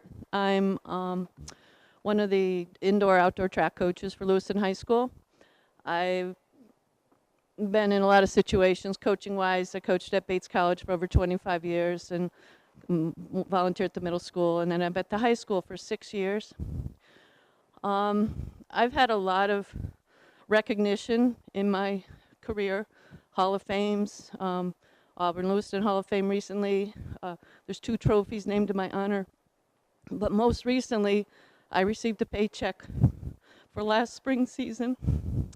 And that was the biggest honor I've ever gotten, because I was seen as an important part of the whole athletic program. And it was really, really special. So I thank you for recognizing us coaches from spring. We did work hard going into the season. We've worked hard throughout. We're getting ready for another year. But that was really special to be recognized with that paycheck. But thank you. Thank you very much. I'll keep it quick. I'm a young coach. I've only been here a couple of years. and I get it. Meaning they're building those relationships, and I'm here more for their support than anything else. And like I said, I'm young in the coaching world, but I'm starting to see those benefits, if that makes any sense. So, thank you. Patrick Parent, in case you're wondering, apologize. Yes, thank you. You said there's a couple of comments online. We get them. Go ahead. 2 comments. Thank you. 3 now. They keep coming. Okay, we'll start with Eric Tyner. Coaches play an amazing part in student lives, on and off the field. They are role models that when they walk up to you 10 years later and say, "Hey, coach, it warms your heart." It's not only coaches of sports, it's coaches of music, art, or other coaching activities that make a major difference in students' hearts. Coaches need to be compensated for what they do. For the students off the field, if you track their hours, I'm guessing their stipends are only going to go up. Do the right thing on this. On a side note, I am Mr. Popkin's district, and I say vote yes. 2 other comments are very brief. The first one, you'll appreciate this. This is from Ben Martin, and he says, "I hate to agree with Mr. Collins, but just pay the coaches. It isn't enough money."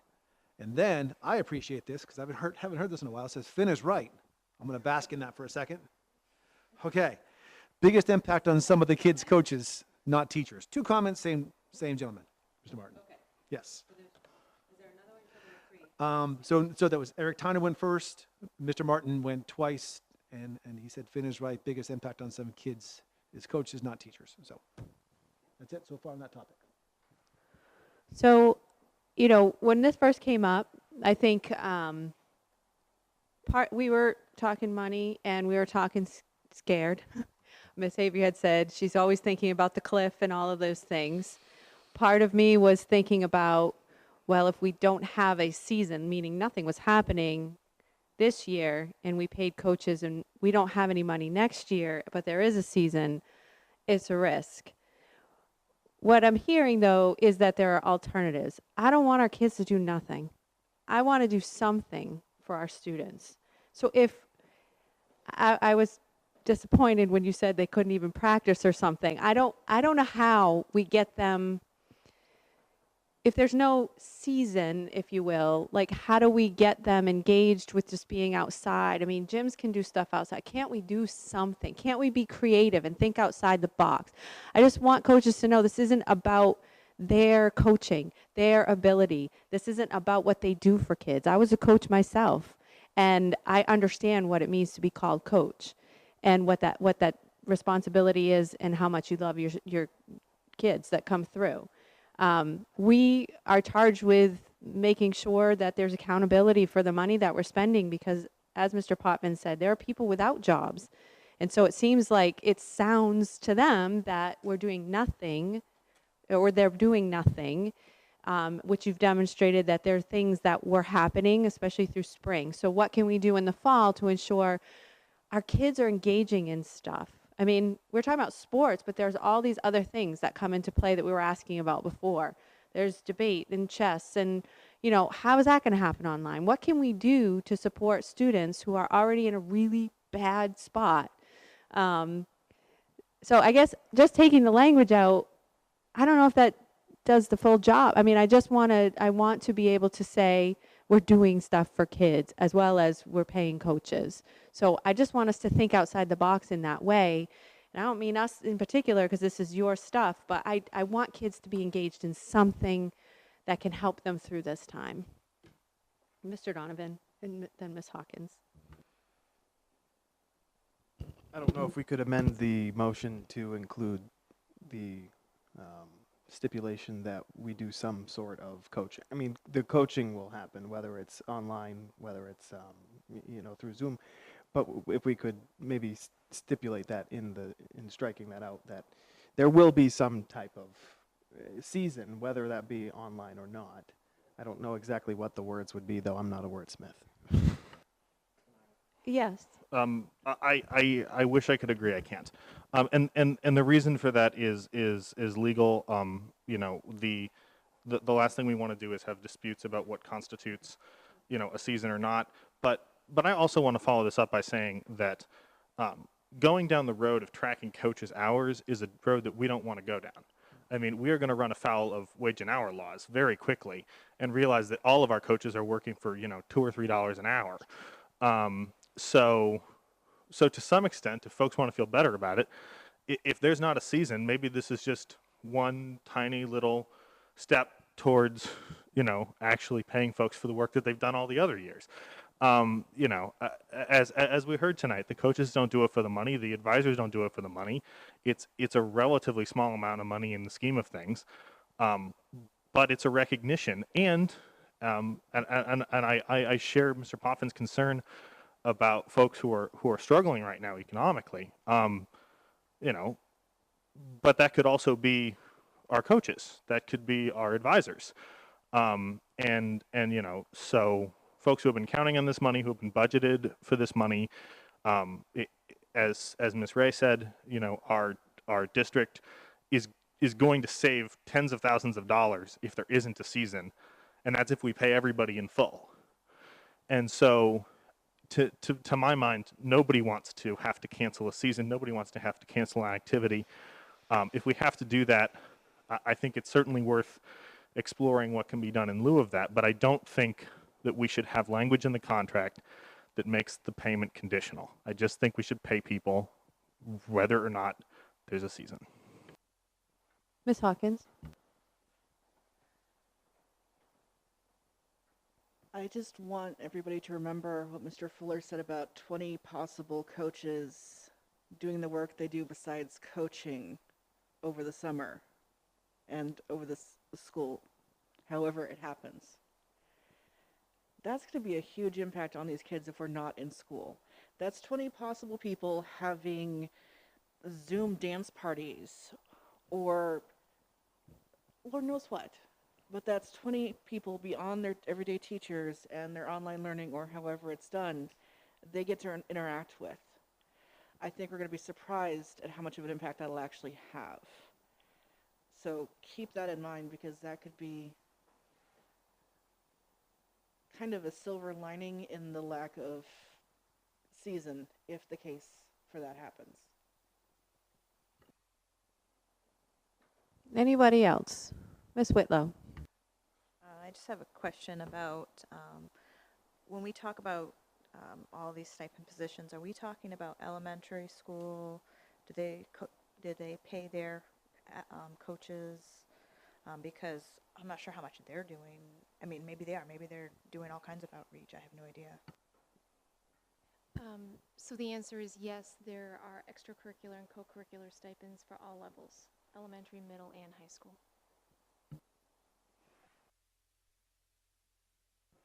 We do. Mr. Collins is going to call the question in a second, but I am going to let Mr. Donovan say.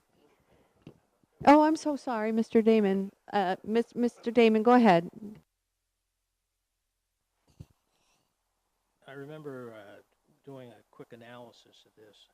I think there's something in the order of 200 stipends, and it runs somewhere in the neighborhood of $600,000 total for the year. I believe it's around just under 800,000. 800,000. It's not an insignificant amount of money, and it's a lot of positions. I think it would be impossible to track and be able to be accountable for how you manage that 200 odd positions.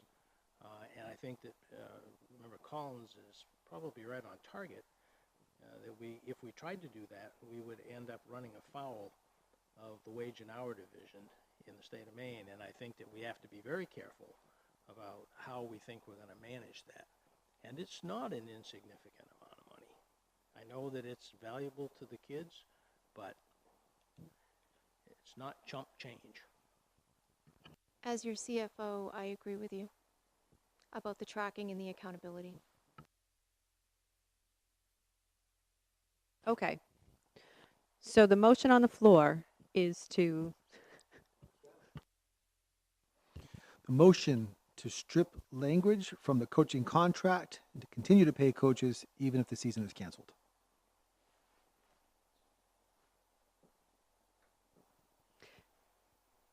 So I just want to, we're stripping the language that says the contract is also contingent upon school being in session and or the activity occurring. Should school not be in session and or the activity not occur, the contract will be null and void. So you're asking to do two things with the motion. You want to take that out and also guarantee that no matter what happens, coaches will be paid. I just want to be clear so we don't have to come back to this again. We might, but. Yes. I want to take that language out of the contract, and I want to make a commitment that we're going to pay all the folks who get stipends, whether or not the activity happens. And on a personal note, I hope that the superintendent, the administration, the principals can find creative ways to engage students in those activities. I was on my high school chess team, which surprised no one. And you know, we could have done a lot of stuff online, and I think there's probably a lot of exciting things you can do online, and there's probably some things that really can't be done online. But I'm not against people doing things, but the question at the moment is, should we pay people? And so the motion is to take the language out of the contract and to make the commitment that we're going to pay our coaches and our advisors. How are we making that commitment? Just verbally, or do you want something in the contract? I guess that's what I want to know, how you want to do that as part of the motion. Well, if the school committee passes a motion to that effect, then it would be instruction to the superintendent to do that. I don't think it needs to be in the contract. If the contract says nothing about any of this, then the people are getting paid.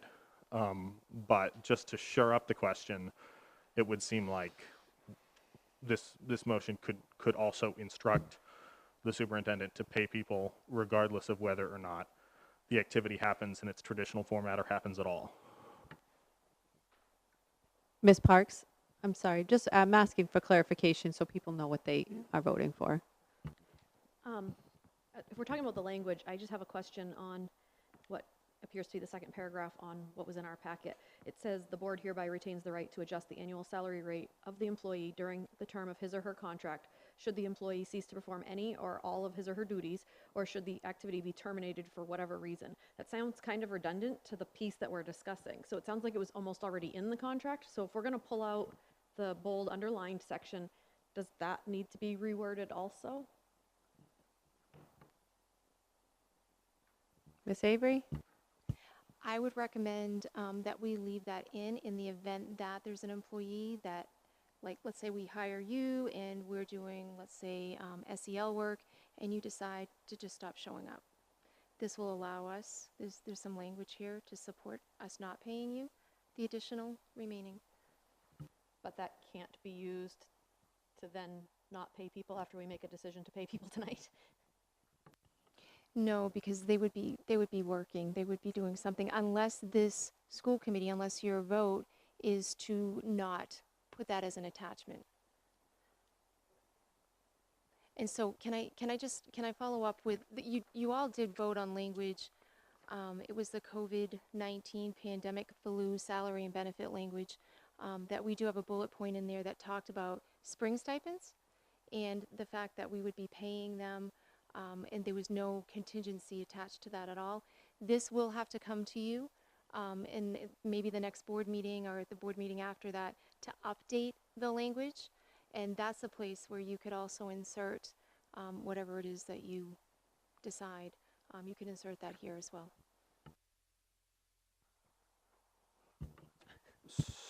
So my intention with this motion is to have the policy that we agreed to in the spring carry on for the fall in the event that doesn't happen. If members feel like we need to put that into writing in some way, then that's fine. But I also would contend that the school committee has a good faith expectation that when we take a vote to direct the administration to do something, then it happens.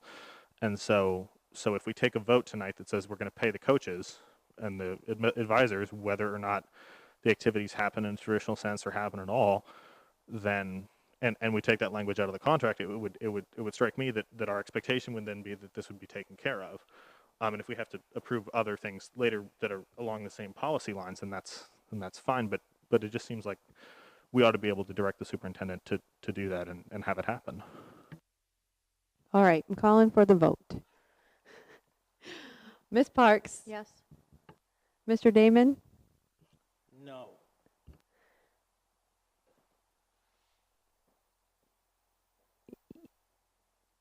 Yes. Mr. Majerus Collins? Yes. Miss Whitlow? No. Miss Hawkins? Yes. Mr. Potvin? No. Mr. Donovan? Yes. Miss Ray? Yes. Could you read the count, Mr. Finn? Ms. Parks voted yes. Mr. Damon, no. Ms. Roy, yes. Mr. Majerus Collins, yes. Ms. Whitlow, no. Ms. Hawkins, yes. Mr. Potvin, no. Mr. Damon, yes. Ms. Ray, yes. So we have 1, 2, 3 no's, 6, 3. We'll still be able to get all, and the no's were Mr. Potvin, Yes, Miss Whitlow, and Mr. Damon. correct. Okay. Hopefully that's good for the minutes. Okay. Thank you, Mr. Fuller. Yes, absolutely. Okay. Agenda item number 7. It's on the next page.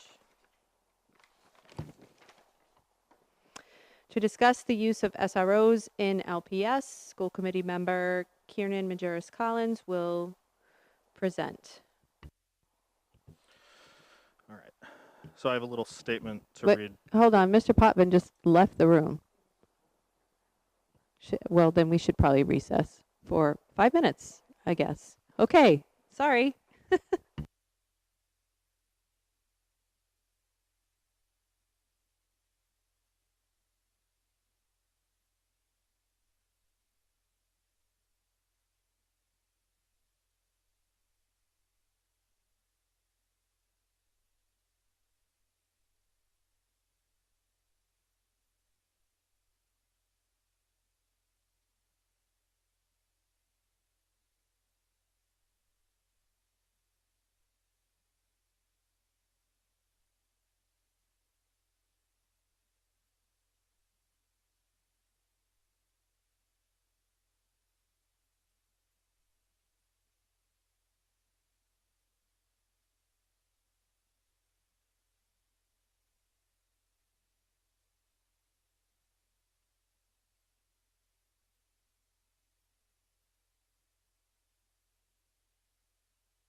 Sorry about that brief pause. I think we are ready now for Mr. Majerus Collins to present on agenda item number 7, the SROs and LPS.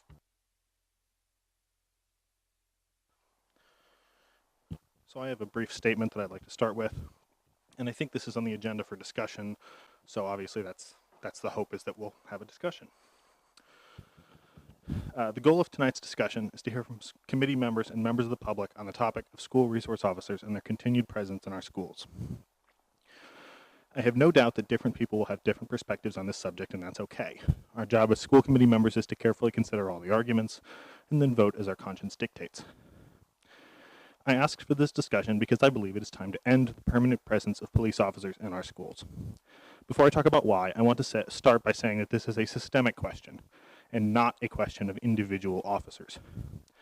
Some of the most compassionate, caring, and empathetic people in our police department choose to become school resource officers precisely because they care about our students.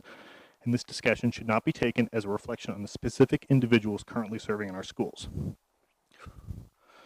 Rather, this is a broader question about the appropriateness of having uniformed police officers permanently stationed in our schools and about whether their presence contributes to or detracts from the kind of culture we strive to create in Lewiston Public Schools. In discussing school resource officers, it's important to start with some context.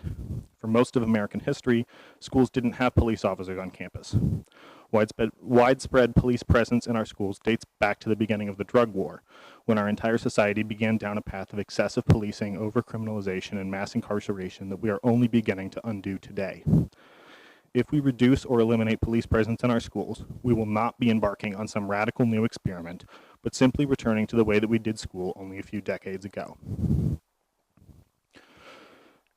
Recently, I asked Superintendent Finn for an explanation of what our school resource officers do. His answer was consistent with what the National Association of School Resource Officers says. They're an educator first, a counselor and mentor second, and a law enforcement officer last. That strikes me as an appropriate ranking of priorities, but raises an obvious question. Why do we need a uniformed police officer to do the work of an educator or counselor? To me, the answer is clear. We don't. If our students need more educators and counselors, and I believe they do, then we should provide them, not expect a police officer to do the job instead. All of us understand that there are times when a police presence at one of our schools is regrettably necessary. Serious security threats can and should be handled by our police, who are best prepared to deal with dangerous and uncertain situations. But it does not necessarily follow that the police should be a constant presence in our schools. Students and their families tell me that the presence of police in our schools makes them feel unsafe. Our students are not criminals, and they don't deserve to be made to feel as though they are. We also cannot forget the equity questions raised by the continued presence of police officers in our schools. According to several national studies, students of color and students with disabilities are more likely to be harshly punished for ordinary misbehavior, and the presence of police can transform a minor disciplinary matter into an issue for the juvenile justice system, a major factor in our country's school-to-prison pipeline. I understand that police officers have a critical role to play in our society, and I'm grateful for their willingness to risk their lives to keep us safe. I also understand that we have asked police officers to do way too much, to do things they're ill-equipped and unprepared to do things that would be better done by a different kind of public servant. Such is the case with our school resource officers. We would be better off having more counselors, psychologists, and educators in their place, and use law enforcement sparingly, only when all other options have been exhausted. I hope my colleagues and the public will support ending the constant presence of police officers in our schools and moving our schools towards a model that prioritizes the social and emotional needs of each and every Lewiston student.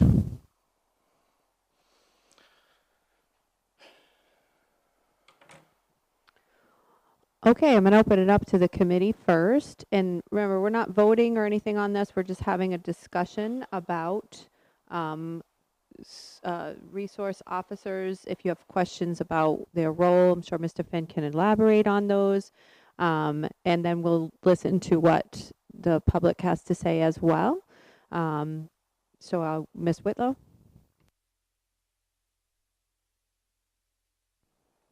Thank you for that. I think it should be something that we talk about. I'd be interested in hearing more about like the lady that we just hired, the social emotional. Yes, that position. What she might have to say and contribute to this conversation as well.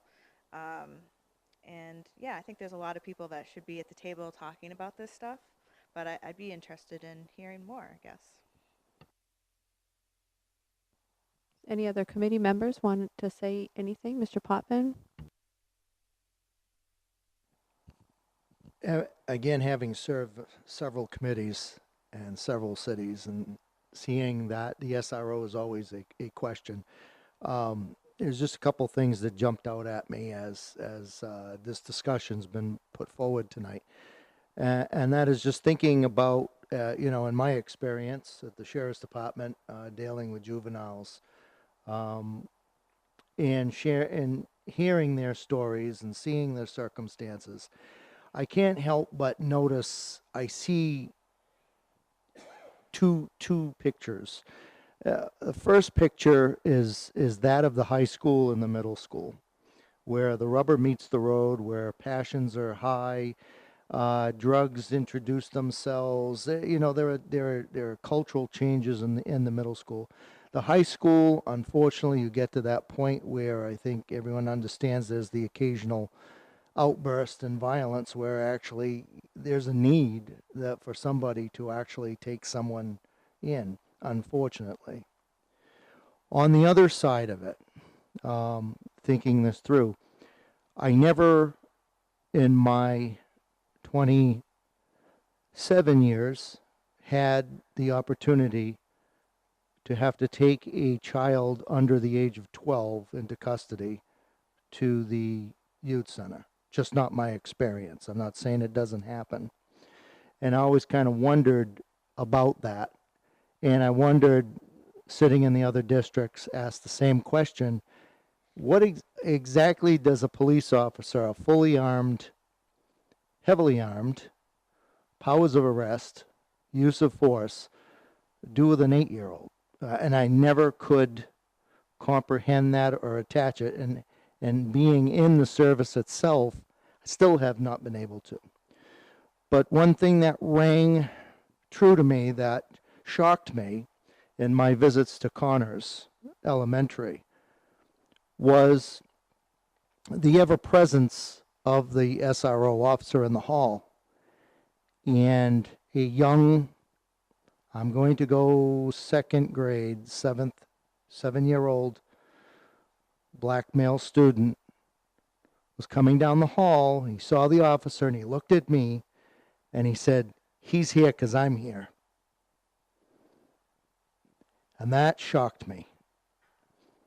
And I thought about it, and I kind of, again, we got two worlds here where I totally understand what's happening in the high school and middle school, and I do not understand what we're trying to do by having uniform officers in our elementary schools. So I kind of can see Kernan's point halfway. So moving forward, I definitely would like, are they here tonight to speak? Sure, who's out there? We do have some comments. Yeah. The SROs are not here that I know of. Okay. I mean, if we wanted to have a fuller workshop with their input or anything that might happen in the future, we definitely want to involve them in the conversation, for sure. Ms. Hawkins? And Ms. Ray, I see you. Sorry, Alicia, not trying to jump.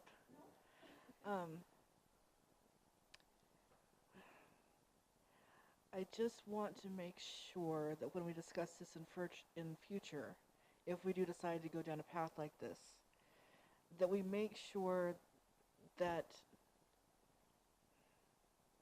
if we remove SROs or lower their hours or whatever it may be, that we make sure that there's somebody there to fill any sort of safe adult to reach out to gap.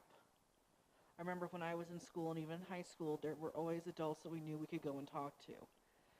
When my son was at the middle school just a couple of years ago, he had to make an appointment before or after school to meet with his guidance counselor. He really didn't have anybody he knew of on staff. He could just go and say, "Hey, I'm having a really bad day, can we talk?"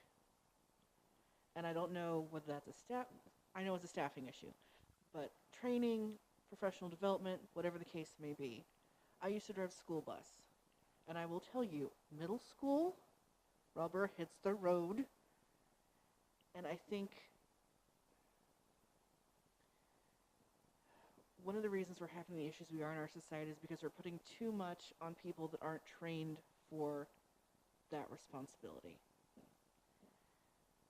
We need to make sure that we have people trained for what we need them for, doing the work we need them for. I'm sorry, a police officer in uniform is not who I would recommend my half-Mexican son to go and talk to when he just got done getting threatened by somebody. That's just my opinion. I think we need to really think about actually having people on staff. Their whole job is to talk to students and help them with these things. Just my opinion. Ms. Ray? Thank you, Chair Roy. So this was, when this came up on the agenda, I had a lot of outreach from constituents and folks who wanted to share their perspectives. And I tried to be clear that I did not know of a proposal that would be voted on tonight, but that it would be a discussion. And so I hope we stay in that space because I think there is a critical voice missing from this discussion, and it's the youth who have these experiences every day with these officers.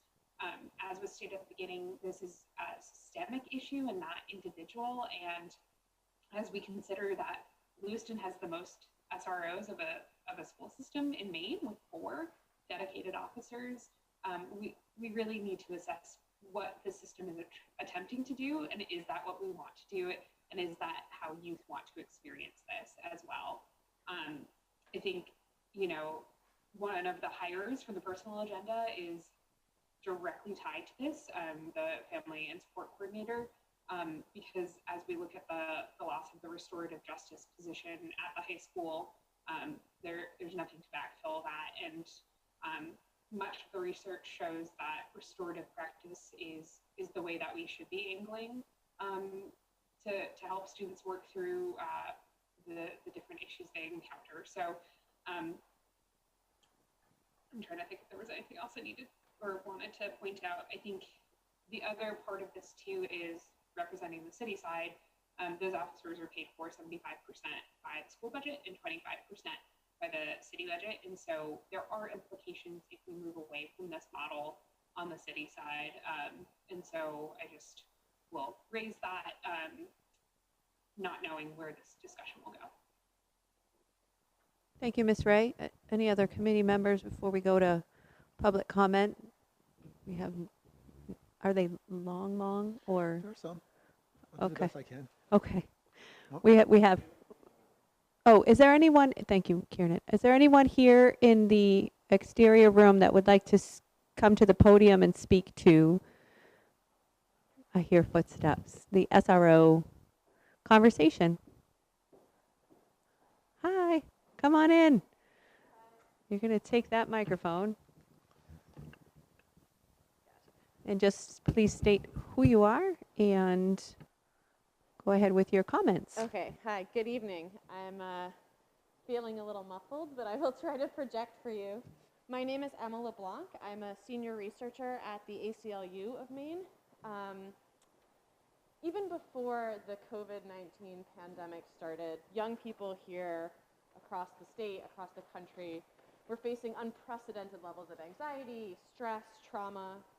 Add to that the effect of living through a global pandemic, through the economic downturn, and it's safe to assume that whenever students return to school, they're going to be in need of extra support.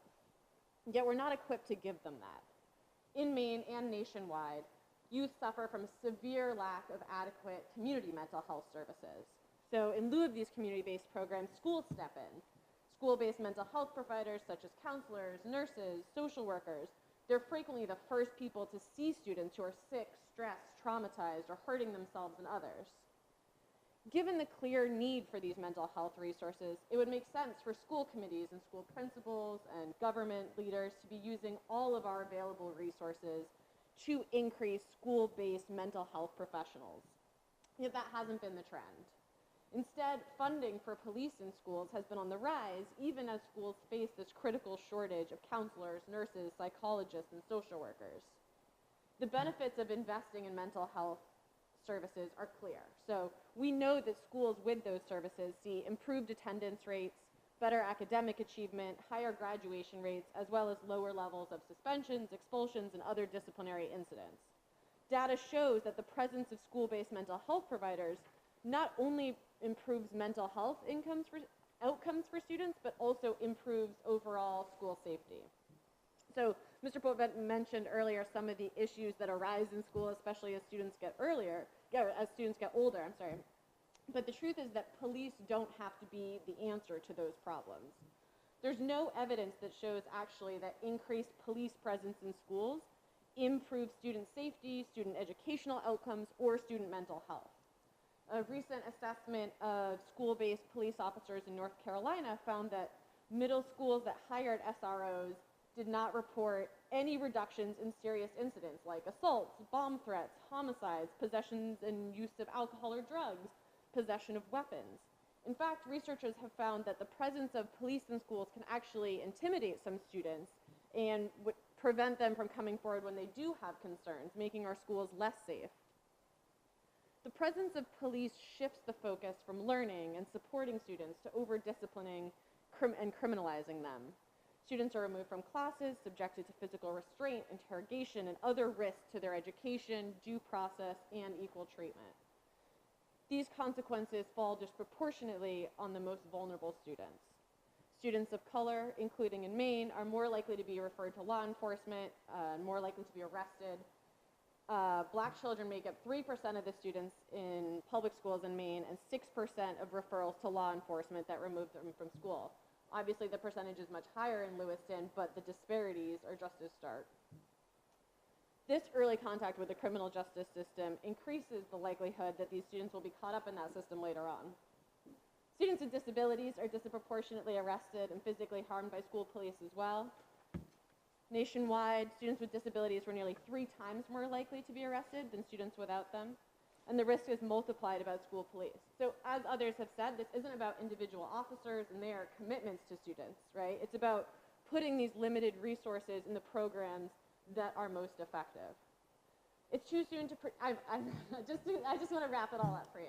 Just to put, we can't predict at this point the full physical, psychological, and economic toll of the current crisis, but we can start putting these lessons to work, right? This is an opportunity to re-envision the status quo, make these changes, and think about what kind of communities we want to become. As you consider where to spend limited resources, you have this opportunity to divest from those that are harmful and invest in the things that make all of us stronger. And so I would encourage you to think about defunding police in schools and putting those resources into the mental health resources that your students so desperately need. Thank you. Thanks. Is there anybody else in that room with you? There's someone else, but I don't know if this is what she's here for. Okay. Check. I will say again out loud so hopefully people can hear. It's Hillary? Okay, so no. Okay, so public comment from our email address. Mr. Finn, please. So understand that we have to keep public comment under 3 minutes. I'll be able to read the ones that will take under 3 minutes. Would that be? Well, a little bit, yes. This is from Eric Tyner. I need to comment that the school resource officers are not just law enforcement officers. They are the men and women that students truly feel they can go to. The students want this resource officer to be a person of comfort or the person they can count on always. Maybe we just make them wear plain clothes to become another person in the school. In elementary schools, they are the people that give the hugs and smiles. In middle school, the people that give the adult supervision. And the high school, the person of love and protection. Keep them in the schools. They are needed for more than law enforcement. Next comment from Mark Hutton. To those that make these decisions, as a resident of Green, I rely on Lewiston in many aspects, consider myself a concerned member of the Lewiston-Auburn community. The presence of school resource officers in the Lewiston schools is a misuse of funds. These funds would be better spent in enrichment and educational programs, not as a step in the juvenile justice system. I'm willing, available, and happy to participate in any boards, panels, or educational activities. I can be reached at this email address or by leaving a message. This is John Hutton. I am writing to voice my support for the removal of SROs from Lewiston school system. I believe that the funding used to pay for SROs in schools would be better used to fund programs dedicated to students' educational growth and development. This is Lee Lariardi. To the school committee, Superintendent Finn, and members of the administrative team from central office. It has been my privilege to work beside Officer Kevin Cramp at the Lewiston Middle School. As our school resource officer, Kevin Cramp epitomizes what it means to be at the forefront of positive community policing. He's a kind, thoughtful, and reflective about his interactions with all of our students. As a result, 99.99% of his interactions are positive. He is visible through the building. He's a regular fixture of the cafeteria at lunch. Students seek him out and will sit with him at lunch. At other times, students will voluntarily come to his office if they need time away from class. He will not lecture them. He will respectfully give them space and a place to feel comfortable. At the middle school level, our young teenagers sometimes find themselves in trouble. Even if Officer Cramp needs to intervene, he does so to first maintain safety for all. Then, in the resolution process, he treats all parties involved in disputes with care and dignity. He helps families navigate the potential legal process that somehow follow. In closing, Officer Cramp is such an essential member of our school community. I am proud to call him my colleague and friend. Thank you for your consideration. Next is Meg Young. Hello, I am writing in regard to tonight's agenda regarding removing SROs from Lewiston Public Schools. I work at Tree Street Youth in downtown Lewiston and have collaborated in different capacities with Lewiston Public Schools over the past few years. The youth I work with are predominantly students of color at Lewiston High School, do not benefit from having a police officer in their learning environment. Many of them have had traumatic experiences with law enforcement and are highly unlikely to seek out any resources from a potentially armed officer. Extensive research, including by the ACLU, a link was included, has shown that presence of an officer increases the likelihood that students will face arrest and/or legal repercussions for everyday disciplinary issues. Black and brown students are most affected by this phenomenon and arrested in schools at massively disproportionate rates. The funding and resources that are currently devoted to having SROs in schools could be devoted to programs and staff members who truly act as a resource for all students, including counseling, alternative education programs, and extracurricular activities. Lewiston Public Schools recently released a statement asserting that Black Lives Matter to LPS. And if that truly is the case, it is time to start listening to the voices and experiences of students of color. I hope the Lewiston School Committee will open this issue up to a more extensive and well-publicized comment period and seek out the opinions of the students and families who are most affected by this decision. Alexis Wilson shares, "Hi, my name is Alexis Wilson, and I'm part of the class of 2022. My opinion on SROs is that the police don't really belong in schools. I don't know if you've heard of the phrase defund the police, but I 100% agree with it. No, it doesn't mean abolish the police system, although that might be the next step. It means stop overfunding police and redistribute their money into the community. The only thing that police are responsible for is crimes, not mental health, education, or anything else. I understand maybe having them to help break up fights, but from what I've seen, I think that the teachers do absolutely fine at breaking up fights. My opinion is that the money from funding the SRO should go into better or even just more mental health options at LHS. This could mean many things from better counselors to more counselors, but I think the most important step is removing the stigma around mental health. People shouldn't be afraid to talk to someone about their feelings, but most people are. They'd rather keep it bottled up inside because they don't want their friends to know, or they just don't want their parents to know. I believe this is where most fights and even school shootings stem from. Build up your anger, and sadness causes outbreaks and explosions of emotions. If you focus more on preventing the buildup than stopping the fights, I think there'd be a decrease in fights and resentment among peers, and in turn, no reason for police officers to be in the schools. Adriana Ortiz Berman, to the Lewiston School Committee, I urge you to remove all police officers in Lewiston Public School System, remove the school resource officers. I have worked and volunteered in the Lewiston area for the last 3 years and grew up close by. I've seen the damage done by policing children in the public school system. The police escalate situations that could otherwise be handled with any variety of tools, school counselors, restorative justice processes, simple patience, and communication.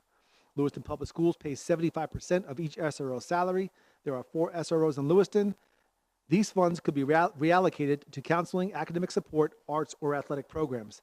The community, in particular our children, would be infinitely better served by such a redistribution of resources.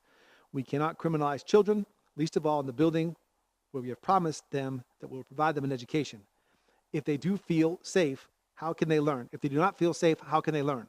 Armed police in the corridors do not foster an environment of trust and care and learning. We must teach respect and consideration by setting the example as adults in our community.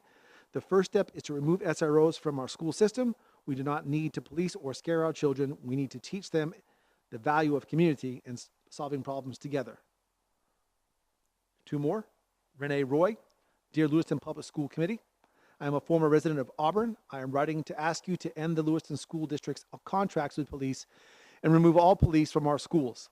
I am concerned about our district supporting the school-to-prison pipeline and police violence against our schools of color and students with disabilities. I'd like to see us examine other solutions to address misconduct. Perhaps a committee can be created composed of teachers, parents, local representatives, counselors, and even some students to collaborate on other ways to keep peace in the schools.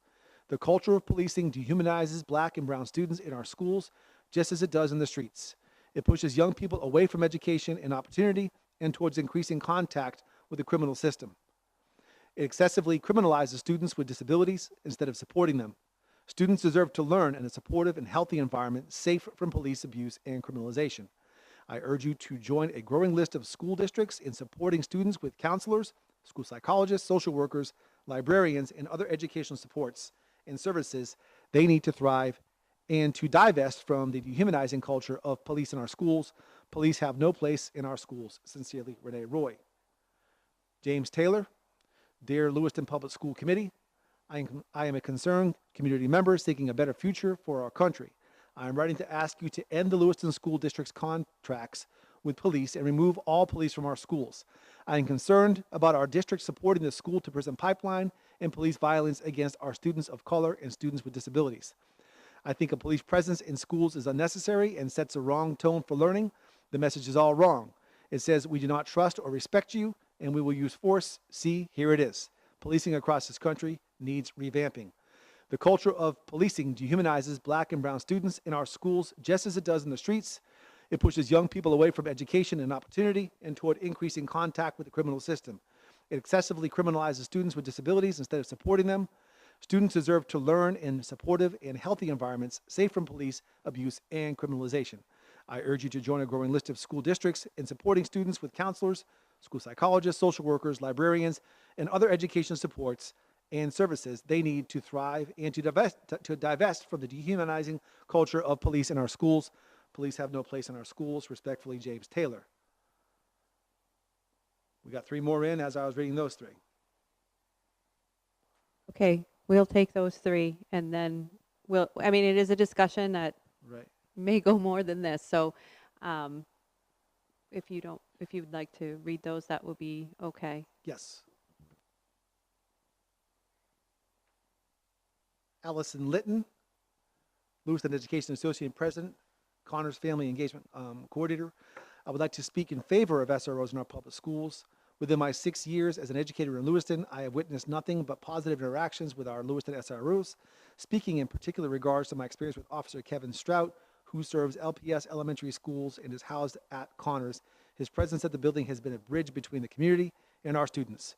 Students build relationships with the SROs within the schools, and that carries over to their households within their community. I believe increased mental health services and SRO services are not one and the same and can both be a benefit to students, educators, and families within LPS. Mr. Benjamin Martin came in again. He says this is ridiculous. How do teachers feel about this? From the public comments, it appears that this is nothing but a national hot button bandwagon jumping from area activists, and it's shameful. Kids need positive experiences with police officers, and SROs bring that. There is one more. It's relatively long, but I'll do my best, and you can cut me off for 3 minutes. Good evening. I would like to offer some, this is, by the way, from Danielle Layton. Good evening. I would like to offer some comments about the use of school resource officers in Lewiston Public Schools. In my role as a researcher at USM's Culture Institute of Health and Social Policy, I have done policy research on school-based policing in Maine and qualitative research on students' experiences with SROs in Maine.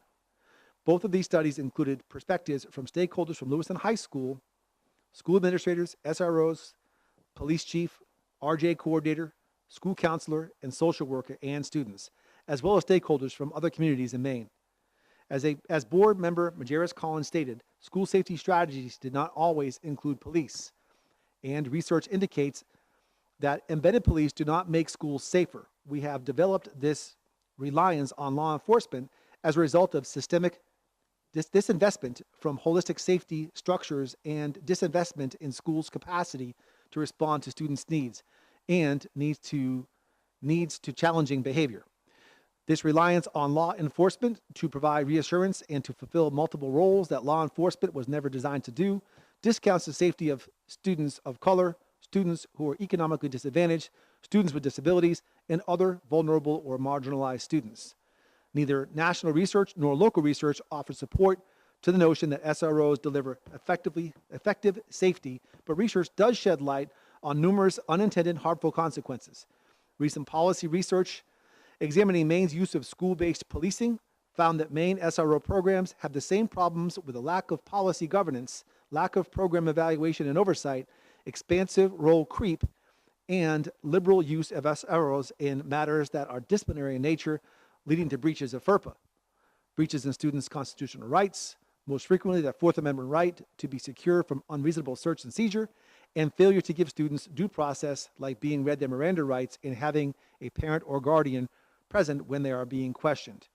Research indicates that SROs and other visible security and surveillance measures do not produce greater feelings of safety for all students. Rather, they increase feelings of vulnerability for many students, particularly students of color. Recent research finds the presence of SROs is associated with students having weaker relationships with their teachers, findings which built on poor research indicating that law enforcement in schools decreases students' school. And this has a negative effect on school culture and the students' educational outcomes. Students' feelings of safety and risk with police presence in their schools are complex. Research focusing on how Maine students experience SROs in their schools found that students experience the presence of SROs with a mixture of intimidation, some reassurance, but across the board skepticism about whether SROs could keep them safe in an emergency, in the sense that police presence actually makes them less safe due to the SRO's capacity to escalate misbehavior to a criminal record.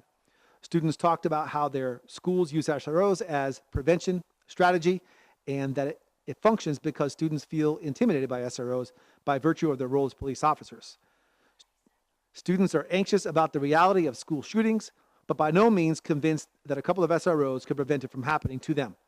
Furthermore, students are anxious because police have too often been the source of violence and harm to youth of color. These very valid concerns merit creative and intentional design of school safety strategies that account for complexity of student experiences of SROs and do not discount the safety of students of color in particular. I encourage the board to take this opportunity to divest from law enforcement and invest in student supports like credible messengers, mentors, social workers, counselors, teachers, aides, nurses, roles that actually have been demonstrated to improve positive school climate and increase school safety. Yours sincerely, Danielle Layton. And that's it. Mr. Majerus Collins. Sure. So I just want to thank everyone who wrote in to comment and the representative from the Maine ACLU who stopped by.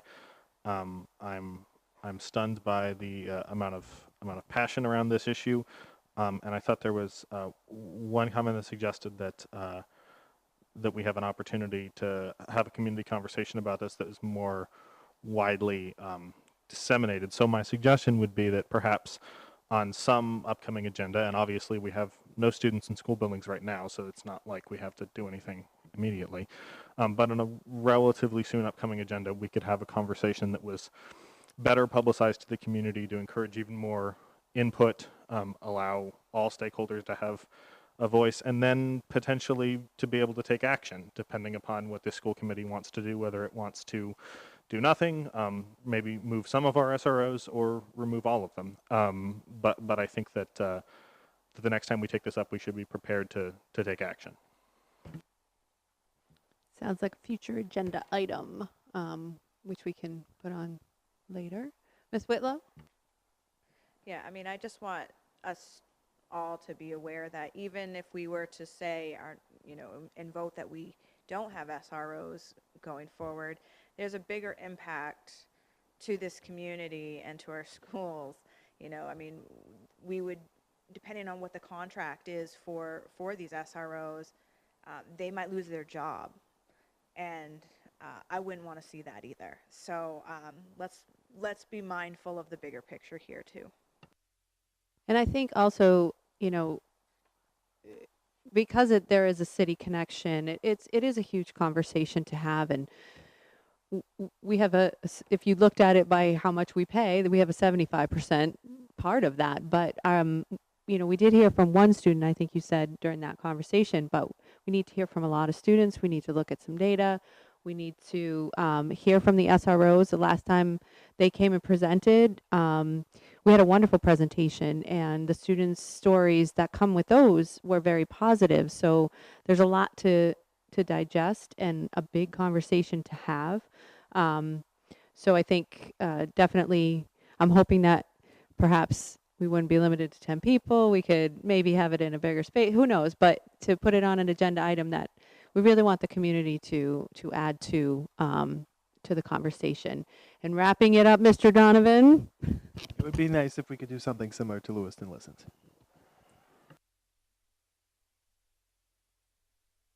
All right. So we're going to move on to what? Oh, Miss Avery? Yes, thank you. So I'm really grateful that this committee is willing to open this up to a bigger dialogue. A lot of what we heard this evening, I can counteract with multiple studies to the contrary of what we heard. So I'm really looking forward to being able to share that with this committee. So thank you. Great. Okay. So now we are agenda item number 8 to inform the school committee of the preliminary findings from the special education audit. Superintendent Todd Finn will present. I'll begin presenting, and then I'm going to actually hand it off to Karen Paquette, who was the project lead for this. Did a phenomenal job with it. Between July of 2019 and this past March, I studied the systemic complaints, programming, and funding of our special education department. In an unorthodox move, I took special ed and ELL onto my caseload as superintendent for the first 6 months of the school year so that I could better understand our operations and philosophy.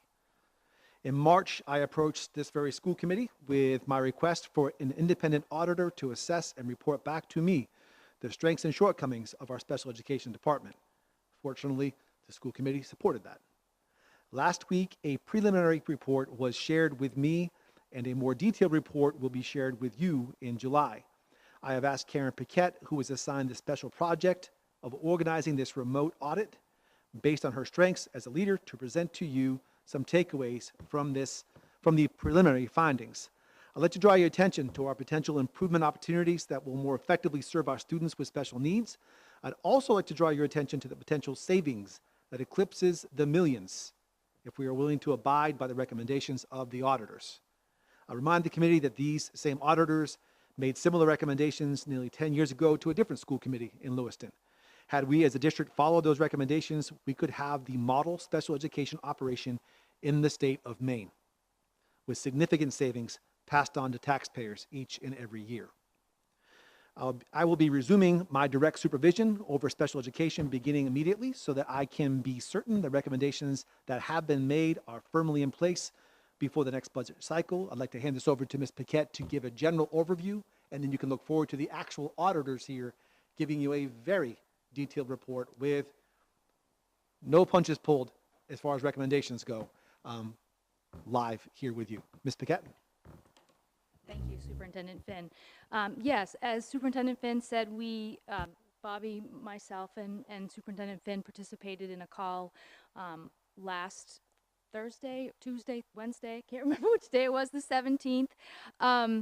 And during that call, we had the opportunity to speak with the auditors, look at some preliminary information, provide any ask any questions, provide any clarification that they needed or we needed to provide for them, and then to hear some of their preliminary findings. So I have multiple pages of notes, but I cut it down to just a couple, just to give you the big picture. And as Superintendent Finn said, we'll have a the full report out soon. I believe they said they would have a full report to us by the beginning of July. So we can expect in that report, or the structure of that report, to include an introduction of the audit, an executive summary that will explain the questions that were asked, the processes that were followed.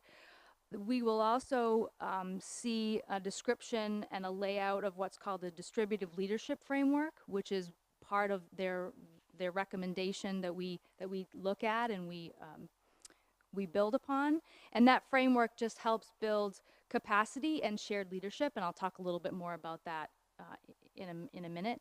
And then, of course, they'll have the things that they found that we were doing really well, or that were standout themes for us, and then some recommendations. We can expect to see 3 overarching buckets or topics that they'll provide us feedback around that came through. So one of those being leadership, one being communication, and one being efficiency. And so we were able to speak with the auditors about pieces of each one of those, and it was very helpful to sort of frame up what I think the full report will share with us. So let me start with the things that they heard from our staff, and as they looked through our data, the things that they felt we were doing really well, or that were positives for us as a district. The first thing that they said that we had many talented leaders and staff in our district, that we had a caring staff, that our staff had a strong desire for professional development, to continue their learning and to learn more about what it was we needed them to do. They found that we had a nice continuum of special ed programming for students. We had adequate teacher staffing levels, and they used our caseload numbers and compared that to other districts and to the state average. That our staff voiced that they wanted better student outcomes for our students in Lewiston Public Schools, and that many of the relationships that we have in our schools and across our district are very collaborative, and people felt like they could collaborate with folks. Now, some of those things that they found that were going well, or that were highlights in our district, we can still get better with. We can still improve, and we can still make some adjustments. To the point that Superintendent Finn made in terms of the financial impact that these recommendations could have, one of the biggest things they talked about was an audit of our IEPs and our IEP construction and writing of those IEPs, and what that recommendation would do would create some consistent language when writing IEPs, so that the writing of an IEP would then lead to the same outcome, whether that's support from an ed tech, or that's support from counseling, or that's support from OT or PT for students across the district. Some of their findings led them to believe that we have IEPs that may not match the language in the IEP may not really match the services that we're providing to students, both on the over-utilizations of supports, and then maybe as well as some underutilization. So when looking at those IEPs and looking at the ways in which we use staff, ed techs in particular, there's room for us to potentially have some big savings there, depending on what that audit of those IEPs would lend itself to lead us to be looking at. They also talked about auditing of technology with our special ed students and our ability to use technology as well as have that available for our special ed students, as well as our staff. So currently our ed techs do not have devices. There's carts in our schools that they go and borrow from. So ed tech's communication with students or the availability of a device to communicate with students or to even monitor what they may need to monitor came up as something that they felt could be looked at and should be looked at. One of the, as I said before, in terms of the leadership framework that they talked about, one of their recommendations was to build leadership and professional capacity. So to use the staff that we have and build their leadership and build their capacity to grow professionally, and maybe use staff differently or use those folks to help with decision making, which would all fall under that framework that they talked about. Of course, looking at our student learning and academic achievement, I don't think there's anybody in the room who would disagree with that. That's always something we're looking at and looking to improve, and the data shows that. And by looking at the data from our special ed students versus other populations, that's evident. Community relations and family partnerships. I was happy to hear this as a recommendation, and as I believe Superintendent Finn shared with the consultants while we were in that meeting, that we've taken action on that, and we've recognized that already. We've had some foresight, and that new position, as Mr. Ford was nominated tonight, will help to some degree with building those relationships and those partnerships. But he can't do it alone. There's more that needs to be done. Of course, professional development. So while we found out that our staff is willing to learn and our staff wants that professional development, we need to find ways to provide that professional development, and not just professional development to special ed staff, but to all of our staff. I think it's important to note that the auditors mentioned how we provide supports and interventions to students at the Tier 1 level, which would be the classroom level. And often those, or most of the time, those interventions would come from a classroom teacher, or they would come from someone other than someone who's part of our special ed staff. And it's been recognized that our staff need more support with that and how to find what those are and support students with that. Along with that would be that multi-tiered systems of support. As Superintendent Finn has said on many occasions, and the budget supports the professional development on those systems of support, which would tie in those tier 1 interventions, the things that are happening at the classroom, and then allow us to provide supports along the way, and hopefully find ways to meet students' needs before going to special ed, or while they're in special ed as well, to support them in other ways. And then the last sort of big highlight that I will share, and again, this is a small picture of the multiple pages of notes that I know will come to you in full report, was consistent curriculums. And consistent curriculums both in special ed as well as in regular ed, and the support that teachers and students need to access those curriculums. So those were the big things I wanted to share with you tonight. I think the consultants will do a much better job of sharing all that they found and all of the details. But I'm happy to answer any questions if that's appropriate at this point. Karen, could you go into our students who are outplaced? And there's a large amount of money that we're spending there. And the auditors made a recommendation for us to look to build something in-house. And in doing so, could you maybe speak to what those savings may look like? Yes, I actually don't have the total amount of money. In my notes, that wasn't something that I captured. But yes, our outplaced students, I believe that was actually something we've talked about many years in a row about trying to find ways to bring our students back to our schoolhouses and to do that work. So yes, again, that was a finding that we do outplace a lot of our students, and finding ways to create programs within our schools, and using our staff and providing training to those students, those staff members. One example that was given was the middle school program. I think I'm drawing a blank on the program. The middle school program that we talked about and we presented during the budget season. I'm drawing a blank on the name of the program. Nope, nope, it's not the RISE program.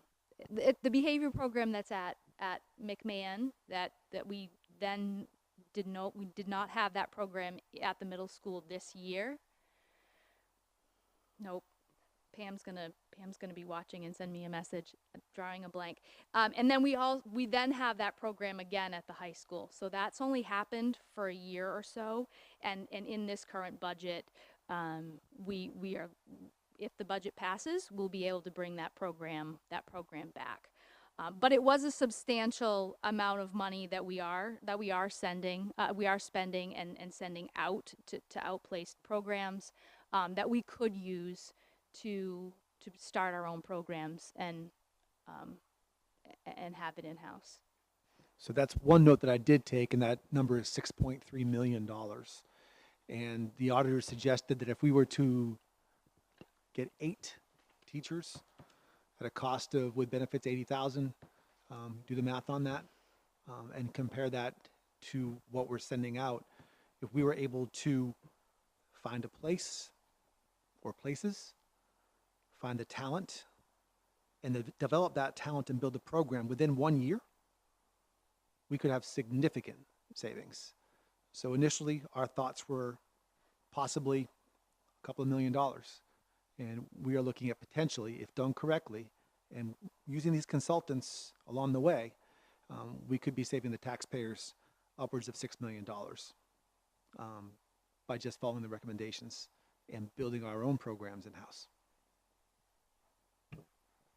The program is the day treatment program. I told you Pam would text me.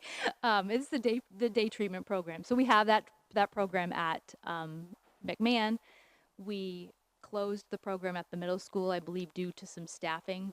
We were unable to staff the program, but now we've put that money in those positions. We've kept those, and we're going to open that back up.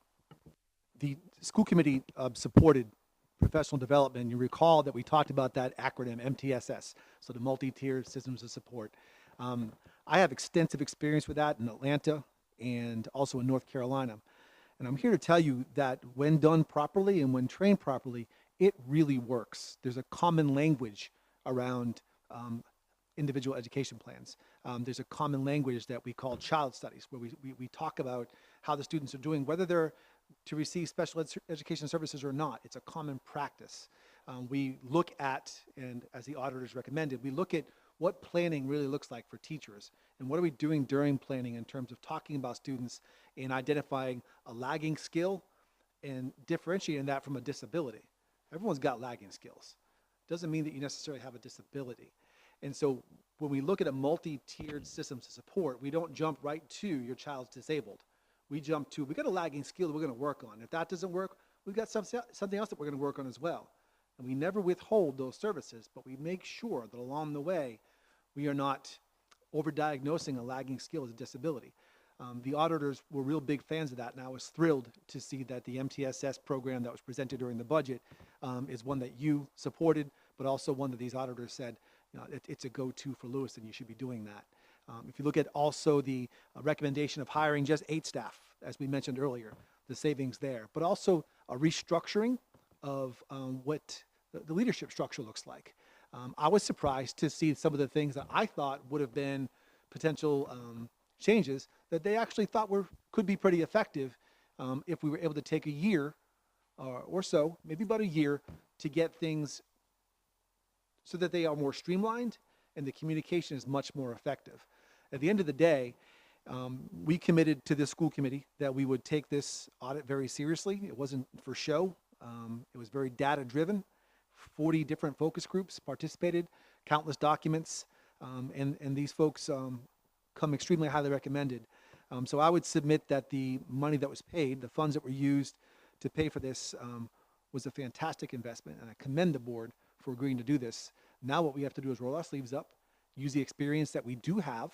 I am more than willing to help endorse that and even help promote that in our district, so that our practice around special education services and our practice around taking care of our own students with our own teachers in our own buildings not only better serves our students, but also better serves our taxpayers. And that was the intent of the audit to begin with. I really look forward to the auditors. You'll be blown away at how engaging they are. They're not what you would typically think an auditor might be. One is a sitting superintendent in Ohio right now. Just really connected well with him, and he's got some really innovative ideas that he wants to share with us. At the end of the day, he's very impressed with our district, but also sees that if we are able to follow a plan that they'll help develop, that they're helping us develop, that this will have been one of the best moves we could have made this year. Do committee members have questions at this time? We are going to get the full deal later, but yep, Mr. Potvin. Just either one of you. Did they talk about any of the collaborative efforts with the city of Auburn, especially RETC and Franklin, or did they just throw that into outplacement, the whole discussion of outplacement? And second, did they actually come out with a timeline that if there were things we agreed with and accepted, that they felt we could enact within a certain period of time? So those are fantastic questions. Anyone that we're paying tuition to send our kids out to service our students was included in that. So they'll be able to break that down to you, for you by program, and they'll do that for you in July. So it's really exciting to see that. In terms of your second question, my brain's fried right now, Mr. Potvin. Say again?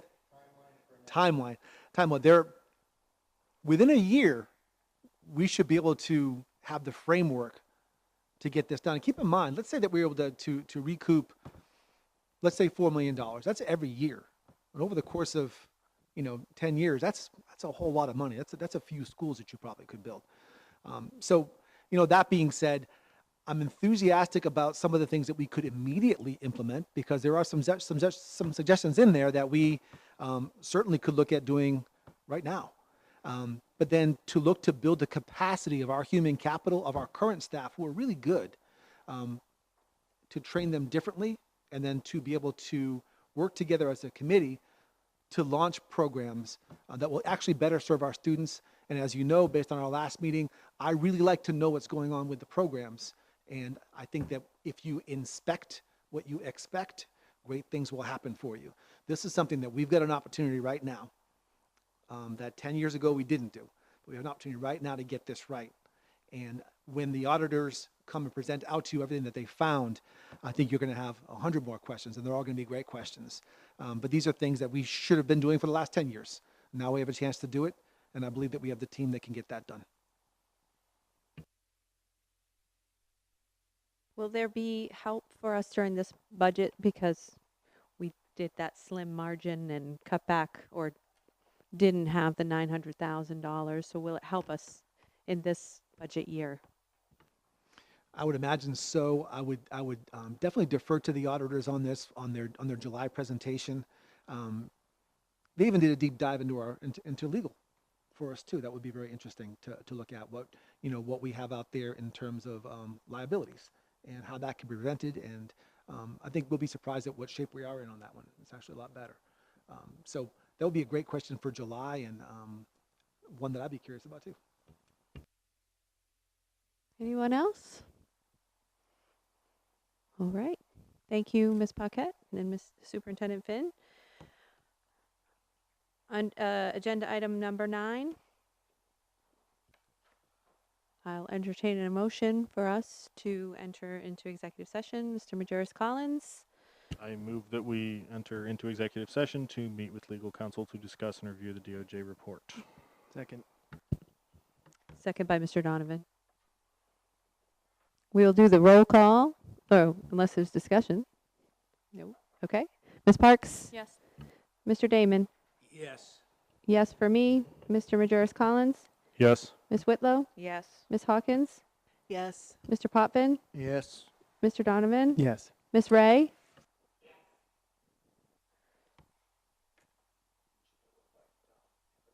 Yep.